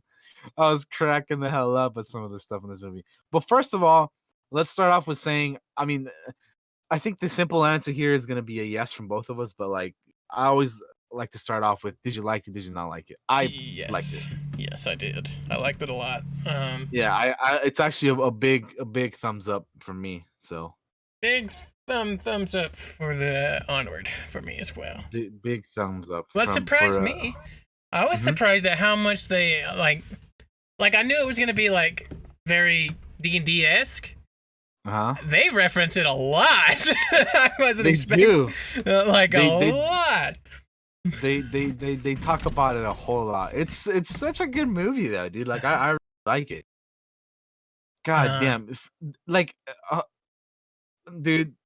All right, so let's just go ahead and get into it. hey, From like the olden times, the quests of yore and things like that, yeah, I thought it was cool how they showed off like from the beginning. They're like, here's how things used to be, and here's how things are. And I called it yeah, like the the light bulb or the, something like that. the entire movie is just like one big old D&D, bunch of D&D references. What'd you think of the Burgershire, man? I was like, I hey, was like, yes, yeah, yes. the Burgershire, that's so cool, man. Yeah, I saw it and I was Holy like, shit. yes. So we're gonna invent burgers in our D&D game, and we're gonna call it the Burgershire. That I thought uh, that was hilarious. That's so good. I really like Uh, how the elves look in this. By the way, I think yeah, that's a they're cool like take on it. it is an interesting take. They're like blue skinned with like blue hair type deal, That's kind But of how I it's picture what are they called? Fucking what are they called out of D&D? Hang on, I gotta look it up. My mind's blanking right now. all right, all right. Um, Furbogs. That's kind of how I picture Furbogs in D&D to me, kind of. Fur bogs. Yeah. Um, in terms of the color scheme, Hmm. um, Furbogs are obviously a lot bigger than what than the elves. I'd like to take on the elves, is what I'm getting at. They kind of made me think Yeah, of no, I them. get you. I get you. I Um, thought it was interesting. Yeah, it's definitely like a different one for sure. Thank God they're not just like humans with pointy ears and really angled features. So I dig it. I dig it. Uh, Cool, cool, cool. Yeah. Uh, what would you think of the town which is called New Mushroom Town or New Mushroom? Yeah, pretty much, right? New Mushroom Town. Yeah, New Mushroom Town. One or the other. uh, it's definitely a D&D name. Yeah, uh, definitely a lot of like, yeah, it's very uh, D&D uh, esque. um, Yeah. yeah, the town was cool. Tom Holland plays like the main character. I get. Well, he and Chris Pratt are both kind of like the main stars of this movie. There's not really a. Yeah, which by the way, they were both really good in this movie. I Yeah, they thought were amazing. both of them were really good in this movie. I don't know who the mom was either, but I thought she was pretty great too. Um, Uh, Julia actually, Louise Dreyfus, the mom. oh really? Oh Yes. man, I knew she was in this movie, but I totally forgot at the same time. Yeah, she's the mom. I actually didn't know either Oh, till I looked last night. I looked no last night wonder after the movie was over who all the voices no wonder were. she's so good. I only remember the main two, Tom Holland and Chris Pratt, but like I knew that this movie had like a pretty solid voice cast. Yeah. No, it's solid. Um, Yeah, that's great, man. did you know the Cyclops uh, lady Uh-huh. is the lady from Westworld? Uh, Oh, is it one of the criminals that runs around with football dude, Marshawn Lynch looking oh guy, fuck. Ash or whatever. Hmm. Are you caught up on Westworld? No. Okay. I'm She's in I'm the like first episode. okay, I'm like 2 episodes I'm about to be 3 episodes behind tomorrow, I but think she's in the first episode. no, yeah, I thought Ian and Barley, the Lightfoot fam were all pretty good. Yeah, they were great. Yeah, they were all pretty great. What do you think of the Manticore? Oh my god, the Manticore was fantastic, dude. When they first go into the Manticore's tavern, Mm-hmm. and then there's like the birthday quest song they're doing that. I thought that was fucking hilarious. the Enchantress guidebook and the fucking here's the map or whatever. And when they had the Manticore in the costume, dude, I was cracking my ass Oh no, dude, up, I was bro. laughing pretty hard. He's like, I I want to was see the Manticore, and it comes running up. yeah, that shit Hmm. was funny, dude. It was cracking me up with the fake Manticore, and uh, then Ian was just like getting the Manticore to like get back into it or whatever, and that was great, man. That whole the Manticore's Tavern stuff was fantastic. Uh, really really good stuff. There was like a transition at one point where there was like a the D&D mini of the Manticore, and then they like, or I guess, yeah, I think so, maybe. And then like transitions from the like the eyes, like the light beams from the truck. I thought that was pretty cool. hmm Um, but yeah, man, the whole the Manticore's Tavern thing was hilarious. Absolutely, with the fucking karaoke and everything, and that shit had me dying, dude. The whole Manticore's Tavern with the fake Manticore, and then here's the map, and don't take the map, and all that stuff was just it was great. The mom and the Manticore together was some of the best stuff. hmm There's some stuff later on, like towards the end of the movie that I want to bring up here, but we'll get to that when we get to that. I'm just kind of like going by like how I remember the movie going. Uh, no, but yeah, that stuff was great, man. That all the Manticore was awesome. Which I think the Manticore, who was the Manticore in this movie? It was Octavia Spencer. Yeah, Yeah. she was great. Yeah, she was great as a Manticore. Uh, yeah. Yeah. Yeah, really really good. The what'd you think about fucking your boy Colt Bronco, man? Working harder, hardly working. He was Fucking funny. he was all right. I The was like, part at the end cracked me up. Um, oh right, yeah, yeah, yeah. when he takes his hat off. It Oh, was really funny to me. But yeah, the he's end of the fine. movie was probably his best moment. Yeah, Yeah, he doesn't. yeah. He don't really get a whole lot. Yeah, I don't think. But uh, but no, like the big focus just about through the entire movie is just on Ian and Barley. So Yeah, Ian and Barley, which there's some pretty good moments with those two in the movie. um, Um, I don't know how careful we want to be with spoilers. You want to move into spoiler territory? we could, yeah. Let's hit into spoilers now. So Let me put the tag. you can add spoilers in the in the tag there. It's actually kind of hard to talk about this movie without Yeah, spoiling well, I it. mean, usually when we talk about movies, spoiler talk anyway. So Yeah, listen, we're not the professional film critics, all right? We're just here to watch fans movies and talk talk about about them and them. have a good time, you know. What we liked. Share what we liked, what we didn't like, all that stuff here. So I'll be honest. Overall, I don't think off the top of my head, there's not a whole lot that I don't think I actually can't think of anything that I dislike. I get Yeah. I don't know the Colt Bronco character. Like when he was chasing them or whatever, I was like, I know they got to create conflict or whatever, but it's like, I don't know if they really needed that character. That's the only thing I can think of. I mean, he's fine that he's there, but it's just like I don't know if you actually need him. yeah, yeah, yeah, yeah, Um, yeah, yeah, yeah. Other than for that one sweet moment, I guess, when they're being chased by the cops. Yeah. But they already had other cops, so it's like, They did when they tried to like trick him with like, oh, you use this. Oh, I liked like all the different spells that they use, oh like my how goodness, the spells. We didn't even talk about the spells. The spells were and how fucking like great. and how Barley like knew every fucking spell to everything. Mm-hmm. So you gotta believe. Gotta believe. The hardest spells, take all of them. He teaches him like, what is it? Do you need like your heart fire or whatever it's called? Your power of like also like your belief and all that Mhm. stuff Yeah, yeah, like each yeah, spell needs something different. Um, yeah, which is kind exactly. of like how it is in D&D just about.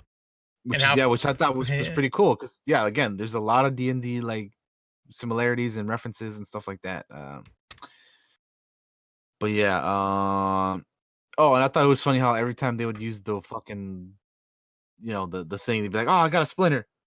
Yeah. Like every time they'd be like, "Oh, I got a splinter." I actually thought that was gonna come back. I thought the fucking I thought the staff was gonna be cursed. because they kept getting splinters from it. I thought that was what it was gonna be, but no, what it is setting up for what happens toward the end. Yeah. I was like, there's something about that staff. It's cursed. The DM in me was like, I know that fucking staff's cursed. I just know it. And because that's how I would think as a player. If I had a magical item and it kept doing something that hurt me, I'd be like, this son of a bitch is cursed. That shit is cursed. But no, it wasn't. Yeah. What do you think of the van? The van was like its own character. Yeah. It really was. Guinevere was fantastic. I actually really, really like Guinevere. Come on, Gwynny. They like the paint job, and like every time they're like, oh, you gotta hit it in the sweet spot. It's not quite at the end, but somewhere in the middle or whatever. And yeah, it was great, dude. Yeah, the Guinevere was fantastic. That like noble sacrifice with the Rise to Valhalla song. Oh my god, it was. I was like, the fucking parking tickets coming out that look like wings. Oh yeah, my god. They almost got a tear out of me for a fucking van. For a fucking van. The tire popped and it sounded like a horse galloping and shit. I was like, this is fantastic, dude. Yes. It flew into the air like a fucking. I was like, they're gonna make me cry over a van, but I'm not crying over the van. I would be sad because it's Barley. That how important that van is to him, his character. Yeah. Is what kind of makes you sad about it. And he's like, which was another thing, how in D&D you always want that famous last stand if you're going to go out. Yeah. So the van was its own character, and it went on to sacrifice itself. It did for a good cause. To block off the cops there when they were giving chase, but yeah. Before all this, I forgot to mention there's like the Curse Crusher sword, which it's massive. Which is huge. Which was funny because when they go into the pawn shop or whatever, the fucking goblin lady's like, "Oh, the garlic crusher." She gives him a fucking little garlic crusher. I'm like, what the fuck? Oh man. Too funny. Oh, and then like when they're at the gas station, the fucking little like sprites or whatever, they can't fly. Yeah, the pixies. The pixie biker gang. Oh my god, that shit was hilarious, dude. Oh, and also before even that was when Ian shrunk Barley. That was cracking me up too, man. Yep. With tiny Barley just fucking walking around everywhere and causing trouble. My god! When they start fighting the pixies in the van and Barley jumps down and grabs a fucking knife like out of the statue, I lost my shit. I was like, oh my god, he's about to stab this pixie. Fucking pixie biker right here and shit. That was funny, man. There's a lot of funny moments in this. Enjoyed. We mentioned the disguise spell earlier, so that was. Oh my god! I liked the idea of every time you lie, it makes part of the fucking spell fade away. I like that a lot. So that was cool. And then he's like, "I wanted to be the front half." Oh yeah. Oh lord. Yeah. That I felt bad for Barley though when the police were like. When they were about to leave and they're like, "Oh, he's fucking worthless" or whatever, I was like, "Oh, dude, that's such a shit thing to say." That's so trash. That fucking cop, that fucking little fawn. That was a fawn cop. So bad for fucking Barley. I was like, "Damn, man, why you gotta do the homie like that? You a bitch." Fucked up. That's so mean. I was like, poor Barley, man, just crushed him right there. It sucks, so wrong. Dude. You fucking did him dirty, man. I do like how the goblin does act like a goblin and is the pawn shop owner, by the way. The moment she finds out that the sword's like a one of a kind, she's like, that'll be 10,000 instead of 10. You can't do that. Well, I just did. I instantly thought, oh, that's such a fucking sleazy goblin thing to do. Sometimes it's good to lean into the stereotype. Dude, I was like fucking surprised as hell when the Manticore like fucking stabbed her. I did too. Yes. I was like, whoa. I was like, holy fuck. She fucking stung her with the thing. And she's like, "Well, I just did." I was like, "Holy, you can't do that." Well, I just did. That's just fucking. I was like, "Whoa, Oh my damn." god. Oh my god. Oh my god, the giant Cheeto. Oh, the cheese puff? Yeah, when he That was fucking fantastic when they when he, made it bigger and they were yes, yeah. they were using it as a boat. Oh, I loved it. I was like, damn, I want a giant cheese puff. Uh, And they made it go they made it like a fucking jet ski with the fucking making it go fast and stuff. That was great. yeah. uh, I don't know if we're gonna talk about the plot too much. Other The than the boys are trying to bring back their dad for some, they have like a spell. there was a spell that could bring him back for like a day, Yeah. and Um, and their whole and they only bring back like half of the body and they're yeah. trying to bring back the rests, and Uh, yeah. Mostly go watch the movie if you haven't seen it yet, and get the fuck out of here if you're still watching this and haven't seen it. yeah. Just because I think you should watch it. It's good. The ancient drawbridge was pretty cool with like, you still got the rope? And he's like, Yeah. oh, he's like, I still have it. He just has the whole fucking thing in his hands or whatever while he's still What? walking. That very Indiana Jones 1 and 2, it actually kind of bothered me that he fell when he looked back and saw he didn't. Like, you've come this far, you don't know how long that rope's gone. Why'd you fall, man? Ah, you should have kept believing. He was almost there though. He Yeah. managed to grab the thing. So Yeah, I mean, But it worked out, but it was like, at damn. that point, like, yeah, why do you look back unless you're like not unless you're like, because he was like a step or two away from like being to the other side. But, Yeah.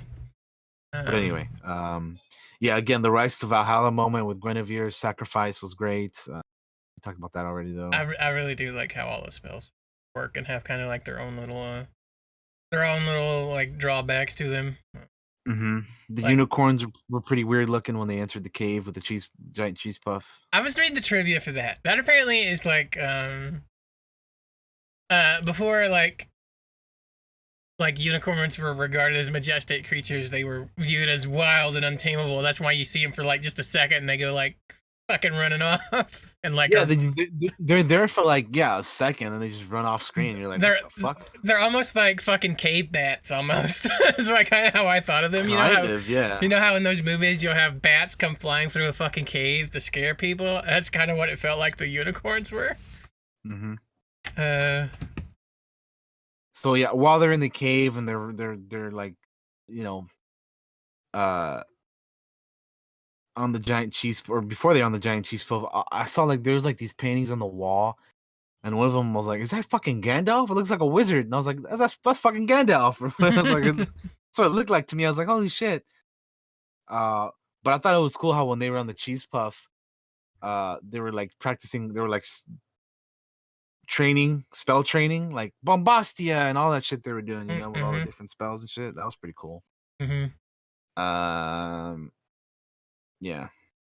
And then while they're on the cheese puff, I thought it was kind of sad, or because there's a story that Barley has when he's like, oh, I want to have more than 4 memories of dad or whatever. Yeah. And he's like, wait, 4? I thought you only had 3. And then he tells a story about like how his dad was like connected to tubes and shit. And I was like, damn, that's depressing as hell, dude. Yeah, you can relate to this movie if you've ever had, somebody that was gonna pass away and you kind of have to go in and say goodbye. As that memory I related to a lot. I was like, fuck. Yeah, that's rough, man. That's fucking sad as shit. Yeah, there's some sad shit in this movie. Yeah, man. We haven't talked much about the emotion of the movie, but it's a very emotional movie because their dad had passed away. And like before, like, was it Ian? I think is his name, right? The main Tom Holland character. Ian Tom Holland, dude. Yeah. Barnley's the older one, yeah. Ian never really got to meet his dad, whereas Barley had some memories of him. So like it's one of those big journeys of like, getting a chance to see your dad who you never got to meet, and there's a lot of growth. There's a lot of growth in this movie. It's just a good movie. Just a good movie. Check it out. Yeah. What'd you think of the gelatinous cube? Oh my god, I'm so glad it was in here. That is such an iconic. When they mentioned it early. They mentioned it earlier in the movie, yeah. And I was like, oh, that's cool. They mentioned the gelatinous cube. You get to fucking see one in the movie, and it's fucking deadly. It comes out of nowhere and starts disintegrating everything it touches, and you're like, holy. Yes, I'm so glad that it was in here. It's a personal favorite of a D&D monster, yeah. And during that as well, like they're like doing these narrow ass escapes, man. They're like barely getting past the door, fucking using the magic spell to like bring them from one side to the other. It's crazy, dude. They're just like escaping like by the fucking tooth, man. It's insane. Anytime something happened in this movie like that, I was like, yep, that's something D&D related. Yep, not Yeah, checking for pretty traps. much. D&D related. Not checking for traps at all. Well, That, too late now. We got this time thing chasing us. Run, run, run, run, triggering all the traps. Like, yeah, like, fucking- grab, pick up a shield, fucking let's run for it, you know? Yep. Yeah, that was good stuff.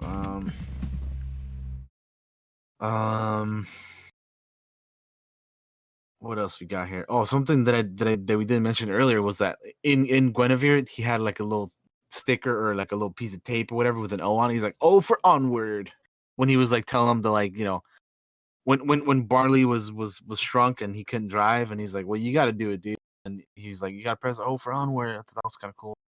Yeah. There's Easter eggs and references to things all over this fucking movie, all over it. Like there's Lord of the Rings references. There's we've already said all the D&D references. There's just there's references to old Pixar movies. There's some Toy Story ones. I know. Some I didn't catch. I only saw like in the trivia, and I realized, oh, I looked right past that while watching the movie. Because when I watch a movie, I always go look at the IMDb and look at the trivia stuff on it. I don't know if anybody else does that, but I do that because I like to know all that shit. Oh. So yeah, there's like in the car, there's some Lord of the Rings references that I didn't even see the first go around. So That's kind of cool. Or in the van rather. I keep saying car.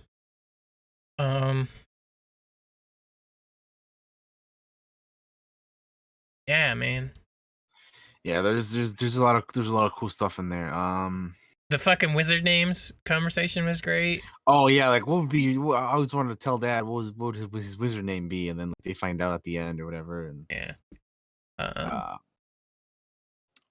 Oh, I thought it was funny when when the Pixie gang is like chasing them on the bikes and stuff, and then like the Guinevere's moving so much that like it causes the dad to like go out the window, and since it's only half the body, the other half is like sticking out the hand or whatever, and the pixie duster gets all mad, and Shade's like, "Oh, it's on now, Shades." Yeah. That shit cracked me up. No, the dude. Pixies were hilarious. The motorcycle gang. They were great. I like how they're a motorcycle gang of pixies. When the bikes came rolling in, I'm like, what the fuck? Because there was nobody driving them. You couldn't see anything. And then like a billion pixies get off the bikes. Yeah, it takes like how many of them does it take to operate like one of those things? I like, have Jesus. no idea. But I was like, oh. It took me a minute to realize what they were, because I always thought, whenever I see something tiny like that, I always equate them to like the fucking like tooth fairy things from Hellboy 2, which are terrifying. But yeah, there was a point where towards the end of the movie where Ian gets mad at Barley or whatever, and then he like goes off with the half body of his dad or whatever. Yeah. They're sitting down. He's got a checklist down. He's like thinking about it. He's like, "Well, I did do this. Wait a minute, I did do that too." Oh no, And that he's just moment. like checking stuff off. Yeah, that was a good moment right there. He was just checking stuff off. Like he's like, basically, he's like, "Well, I never had a dad, but I always had you." So it's like, oh man, oh, the dude, feels. that's yeah, right. To fucking just fucking bro hug it out, man. Yeah, you know? yeah. Yeah, that was the. I really like the dancing part. Oh, dude, yeah. I totally forgot about that. When they're dancing, he's like, "Oh, I wonder how the top half of his body's dancing." He's like, "It's probably something like this or whatever." And Yeah, that was Uh, there's a lot of like good little moments like that throughout the movie. Yeah, it was pretty great. yeah. And then Barley figures out the Phoenix Stone, and he's like, they're trying to kick him out. He's like, oh, we got the history guy over here, and he finally gets it though. He has the Phoenix Stone. Yeah, he's He fucking right. That's what he's fucking right the entire He's movie. right. Yeah, he's right. And Ian and the dad are coming back, and they're like, wait a minute, turn around because the curse of the stone dragon. And let me tell you, dude, when the stone dragon is forming, I'm like, oh shit, this thing is like, dude, it's like forming out of like cars and like pieces of buildings and shit. I'm like, this is gonna look crazy. And then when it grabs the face of the fucking like the school mascot or whatever, I was dying, dude. I The really love how they face did of the the dragon. stone dragon was hilarious. The way they I did the do too. dragon I is do too. so clever, and I love it so It was much. it was great, but that face had me cracking the fuck up, No, dude. it was super funny. Oh my I'm god, like, that it's shit got the was goofy. hilarious. It's got the goofy dragon face. It was so good, dude. I was just laughing my ass off. If if anybody is like ever wondered what D&D is like, it's like that. It's like the That's fucking. It's like this fucking movie, just about. Like it's got a little pretty bit of much. everything. Uh, Action, adventure, comedy, all of it. It's like I love it that it's like another tool you could use to kind of get somebody into tabletop. Well, I've never played any of those games. What's it like? Well, we'll go watch Onward. It's kind of like Have you that. seen, have you seen Onward? Have you Yeah, seen you can just Onward? be like, have you seen Pixar's Onward? It's kind of like Yeah, that. kind of like that. Um, you have a Yeah. quest. You go off and do this quest, and there's things that happen along the way. Some people die, some people don't. That's D&D, and that is Onward. Um, Yeah, it's pretty great. I like the moment where the mom uh and the manticore are fighting the dragon, and then like the dragon like knocks him down, and the manticore is kind of like, oh, they're I'm down or whatever. And then the mom was like puts up her glasses, and I'm like, she's like, she picks up the fucking the curse crusher. She's like, I am a mighty warrior, and the fucking song starts playing, and yeah, she goes for it. I was like, hell yeah, dude, fuck yeah, I'm man. like when she picked the sword up, I'm like, holy fuck, she's strong. Because that Yeah, dude. sword's I mean, huge. that's a mother's a mother's will for her fucking kids, I And guess, she runs up it's the like, back of the dragon and fucking stabs it. Oh my god, I'm like, fuck yeah, dude, do it. Loved yeah, it. man. Which is funny because they set up that I am a mighty warrior with like the workout videos at the beginning of the movie, Yeah, which I had and it forgotten about by that point. By the point we got here, I'd forgotten about the workout videos, and she says, I'm a mighty warrior, and I'm like, I fuck am a mighty yeah! warrior. And I was like, hell yeah, you're a mighty warrior stabbing that fucking dragon. uh, She, I love this movie. yeah. I mean, overall, the Manticore and the mom friendship was fucking awesome. Yeah, fucking when they're driving in the car and the Manticore is drinking all those energy drinks. Yeah, that was So funny. that was hilarious. Huh, Uh, it's good. It yeah, is good. I hope they do more films like this. I don't know if I necessarily want a sequel to it. I would take like another story set in the same world kind of deal. yeah. Um, I get you. I get you with that. I really like the world that they built for it. The world was pretty awesome. Yeah, yeah, for sure. Which I read somewhere. You know the cards that Barley has.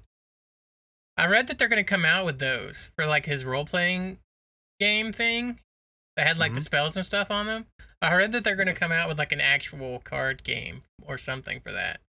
I'd That'd be be like, pretty cool. I'd buy those just cause of the movie.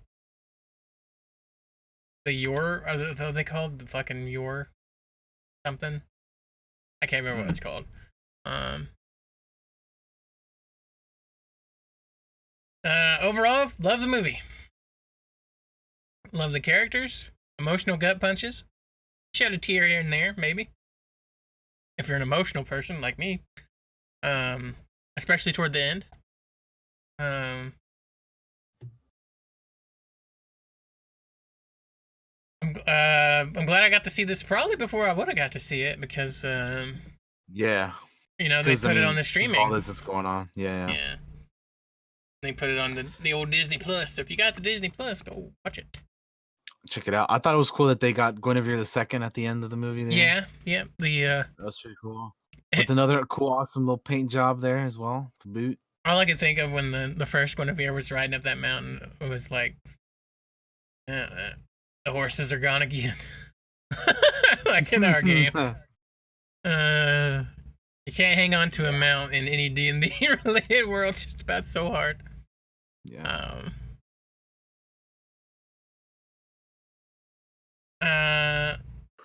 Well, I like the little Raven riddle. Raven's Oh yeah, Point. that was pretty cool. Yeah, the Raven's Point. Another moment where Barley's like 100% correct about going. You can't go on the right path. You have to go on the path of peril or whatever. Yeah, the path of peril. Like it's never the most obvious one. He's right. Yeah. It's never the most obvious one. It's never the straight line. That's not the point of the adventure. The adventure is to have all the dangerous shit happen. That's how you grow. So I did really enjoy like that Raven's pointing. That Raven's pointing here, that leads to here. Oh look, it's a mirror, so it's actually pointing here. That was cool. I dug that. Yeah, that was pretty cool. There's just a lot of like really like neat things in this movie, and there's a lot of funny moments, a lot of like emotional moments, which of course Pixar, so obviously, but like yeah, I don't know. It's just it's a good movie. I even like the end credits song. Yeah, soundtrack's pretty good. Which is "Carry Me with You" by Brandy Carlisle. I thought it was a pretty cool song to end the movie with. The soundtracks usually have pretty good like original music that was made for the movie or whatever. Soundtrack has 40 fucking songs on it. Holy shit. Damn. 45. That's a lot of music. It's pretty cool though. I mean, for the most part, I like. I don't remember a lot of the music, even though I like just saw it, but because I was like paying more attention to like the story and the movie and everything. Like, it's usually it's kind of tough to like pay attention to everything when you watch a movie for the first time, So I think on like rewatches, I'll have to like see if I can spot some of these other Easter eggs or references or anything, or like pay attention to the music a little bit more. The only two really big musical things that I necessarily remember really well are the Guinevere one, obviously, because they put a big emphasis on him putting the tape in the fucking. Yeah, Rise to Valhalla, dude. Yeah. It's a great one. And the one that plays when the mom picks up the sword, just because it's such a badass moment. Yeah. So I am a mighty warrior. Yeah, and then the music kicks in and she runs up the fucking dragon's back, which was dope. Fuck yeah, man. It's great. This also makes me think of, I know it's not like, it's not a direct comparison of it, but it makes me think of Shadowrun, which is like Shadowrun is like a world where it's a tabletop game, but it's very dark and gritty and like cyberpunk-ish with like elves and orcs and humans.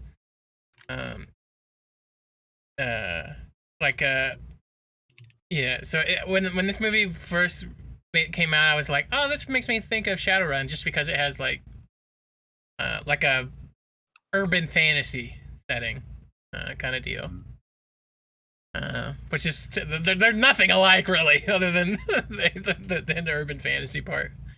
Yeah, the urban fantasy stuff I thought in this movie was pretty cool. I thought it was even like when like we were barely finding out about the movie. Like when they were like even before the trailers and stuff, like when we only knew about a little bit of information about it, I always thought that was kind of an interesting concept and idea, the whole urban fantasy type deal, which I think is pretty cool. Honestly, I thought it worked in this movie pretty well. And like I said, at the beginning of the movie, they show you like the progression of like they were here and then now they're here. So I thought that was pretty cool. I want to watch it again. It's a good. It is a good movie. I like it. Just to catch the things I might have missed. That's kind of what I want to watch again. Yeah, I'm trying to think. of all the the latest Pixar movies, um, like what am I think I've seen most of them, but I'm trying to figure out what I haven't seen yet. I think the only one that I haven't seen is Toy Story 4 still. I still got to check that out. Whew. Whew. I've seen the rest of them. Yeah, I got to check that out. Have you seen that one? Yeah, I watched I it with gotta my check that dad one. the other day. Yeah, I still have to see it. I've seen. I need to. You know what? I still haven't seen. I need to watch What? Brave. I've never seen Brave? Brave. Oh, I think you'd like Brave. Brave is pretty cool. I was Yeah, reading you the should. trivia, by the way. Apparently, the chef in the tavern looks exactly like the one from Ratatouille. I could see that. But I didn't get a good look at it during the movie. I only read it in the credits, or not in the credits, in the trivia. I could see that. Yeah, it could um they reference a lot of their own movies in the yeah. Wow, I've seen a lot of Pixar movies. I just realized I'm like go scrolling down the list. You know, like yeah, I've seen I mean, that. I've seen that. I've seen all of them except for Seen that. Twist- Yeah. Well, I haven't seen Cars 2. I don't really want to. it's honestly you're not missing out on much. It's not that great. It's the weakest And one of the three, I think. I didn't watch Finding Dory. And that one's okay too, but Nemo is by far better, in my opinion. The last one I really, I mean, I've seen them all, but man, I really love Coco. Coco's so. I love Coco. I mean, for obvious reasons. You know, for those of you who don't know, I am Mexican, and Coco is a very culturified movie. It's such a good movie. I enjoyed the shit out of it. Yeah, Coco is I love Coco. I read Soul got pushed back, by the way. Soul did get pushed back, yeah. Yeah. I remember. Yeah. Recuérdame. Yeah. It got pushed back to when? Let me see. Soul. It got pushed back to it was supposed to come out in June. On the wiki it says November, yeah. November, yeah, I was gonna say it got pushed back to November. So it was supposed to come out in like 2 months, but they got pushed back, which makes sense. Everything's getting pushed back, and yeah, you know, that one looks pretty interesting too. We'll see what happens with that. Yeah. I mean, like again, Pixar hardly ever does wrong, in my opinion. Like, there's even like their like weaker movies. They're yeah, it's whatever. But still like, enjoyable. Yeah. You can get at least one thing out of it. Yeah.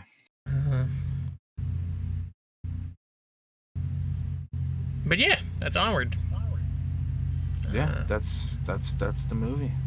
It's a D&D adventure in a movie in its own little world that I would personally love to play a game in. That'd be pretty neat, right?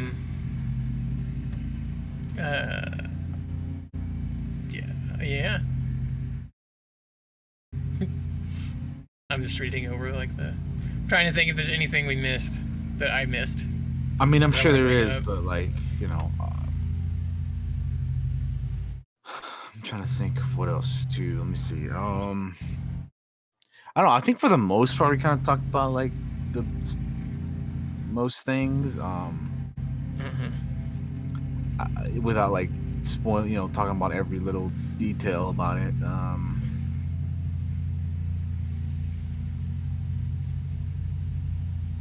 I think this is the first Pixar movie that did not have any involvement from Lasseter, the Lasseter guy. What's his name? John Lasseter, I think. Yeah.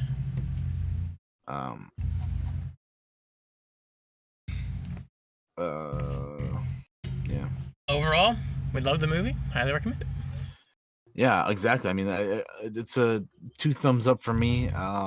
People were asking me about it after I watched it, and then last night, and I was like, I didn't want to say anything because I didn't want to say here. I saw Baba ask in like the movie channel how was it, and I was like, yeah. She asked like, what do you think about it? I didn't even get. Yeah, Like I want to tell you that I loved it, but I'm gonna save it for the. I wanted to give the authentic experience here on the Clockwork Yeah, Cantina for you guys. right here. If you want to know how we thought about, you gotta watch this right here. Okay, you know what I'm saying? Mm-hmm. But anyway, yeah, it's just again overall great movie. Lots of cool relationships and moments and all that all the typical great Pixar stuff is definitely here in this one. Um, definitely recommend it. If obviously though, if you're watching this, then you've seen it. Because if not, then you got some stuff spoiled for you. And I hope you didn't. I hope you didn't But get things spoiled yeah, for you. definitely one of the good ones. One of the good Pixar movies, in my opinion. You know what would be interesting is if that eventually we do like a Pixar ranking, like of our favorite Ooh, Pixar. yeah. We should do that for an episode. Yeah, we can do that. Well, I have to watch Toy Story 4 and then we'll do that. yeah, do it. Yeah, and then maybe if you want, you can watch some of the ones you haven't seen. But yeah, we'll definitely have to plan that out for some other time. Which I think would be fun. I haven't seen Uh, Wall-E in a hot minute. I'd love to watch that again. oh, I love Wall-E, dude. That's my favorite one. I need to see Although Brave. Coco might be up there. Um, Brave, yeah, you gotta watch Brave. Brave is good. I like Brave. Brave is solid. But yeah, I mean, I'm not sure there's much else to talk about. I mean, unless there's anything. I mean, I'm sure there's gonna be things that we missed. You know, of course, because we can't we're not. I don't remember. It's hard to remember every exact little thing. Exactly. But yeah, I mean, unless you have anything else you wanna. I don't really have anything else for Onward, or really anything else at the moment. Okay. Other than I love the movie, go watch it. I like the movie. I like the music. I like the characters. I like the themes and the main the drive the thing the force that drives the story and everything. I thought it was all pretty great. I like that it was like D&D heavy. All that good stuff. I like the urban fantasy setting. Just all of it was great. So Pixar has got another good one here in our opinions. So yeah, I mean, shout out to Pixar for that. And I mean, yeah, I mean that's gonna probably be it for us, right? That's all I got, man. Hell yeah, man. You want let's do our shout out screen or goodbye screen. You're up. Yeah.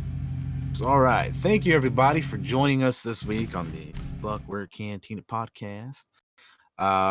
Join us next week, where we'll be talking about something else. Stay tuned for that. But as always, if there's something you guys want to hear us talk about or curious about our thoughts on, let us know. Hit us up. We'll we'll let you guys know. Thank you for joining us on this episode of Onward, episode 34. Yeah, we'll be back next week. Join us for D&D as always as well. I'll be doing that tomorrow. That'll be good stuff. In terms of stream, I'm gonna be doing stuff, I don't know, all over the place. I kind of want to like stream like a story game again here soon at some point. But I don't know. For now, I'm still just doing like XCOM 2 and Fallout 76, and I'll maybe do some Animal Crossing at some point. I don't know. Just stay tuned. I'm playing all kinds of stuff right now. Maybe some more Vermintide too. But anyway, yeah, just follow me on all the stuff. Hit me up on the Twitter or join the Discord and all that good stuff. Yeah. See you guys later. Have a good one, everybody. Bye. See ya. Hi guys. As always, thank you all for being here for the Clockwork Cantina episode 34. Make sure to check us out next week with a new topic, episode 35. Tomorrow we play D&D. My hair's messed up. All right, let me fix that. Tomorrow we play D&D. As always, we play it at 6 p.m. Eastern Time, 3 p.m. Pacific Time. Also, Clockwork Cantina, if you don't know, is on Saturdays at 3 p.m. Pacific Time. Or, sorry, 3 p.m. Eastern time, 12 p.m. Pacific time. My brain died there for a minute. Coming up this week, I keep an eye out. I don't have anything necessarily planned, but you never know with me. Keep an eye on the Twitters and the Discords. Keep an eye out for things that are coming. Very fun, cool, interesting things are coming that we can't talk about yet, but they'll be out there hopefully soon. We'll let you know. And when those things happen, I will definitely say them here on the Cantina, so you all know where to go look for those things. That's gonna do it for us here today, guys. Stay safe out there. Stay busy. Don't let the boredom get to you. Play you some video games. Watch you some movies. Go watch Onward. It's good, and you can watch it on Disney Plus. Until then, guys, that's gonna do it here for us. Bye bye. See you, everybody.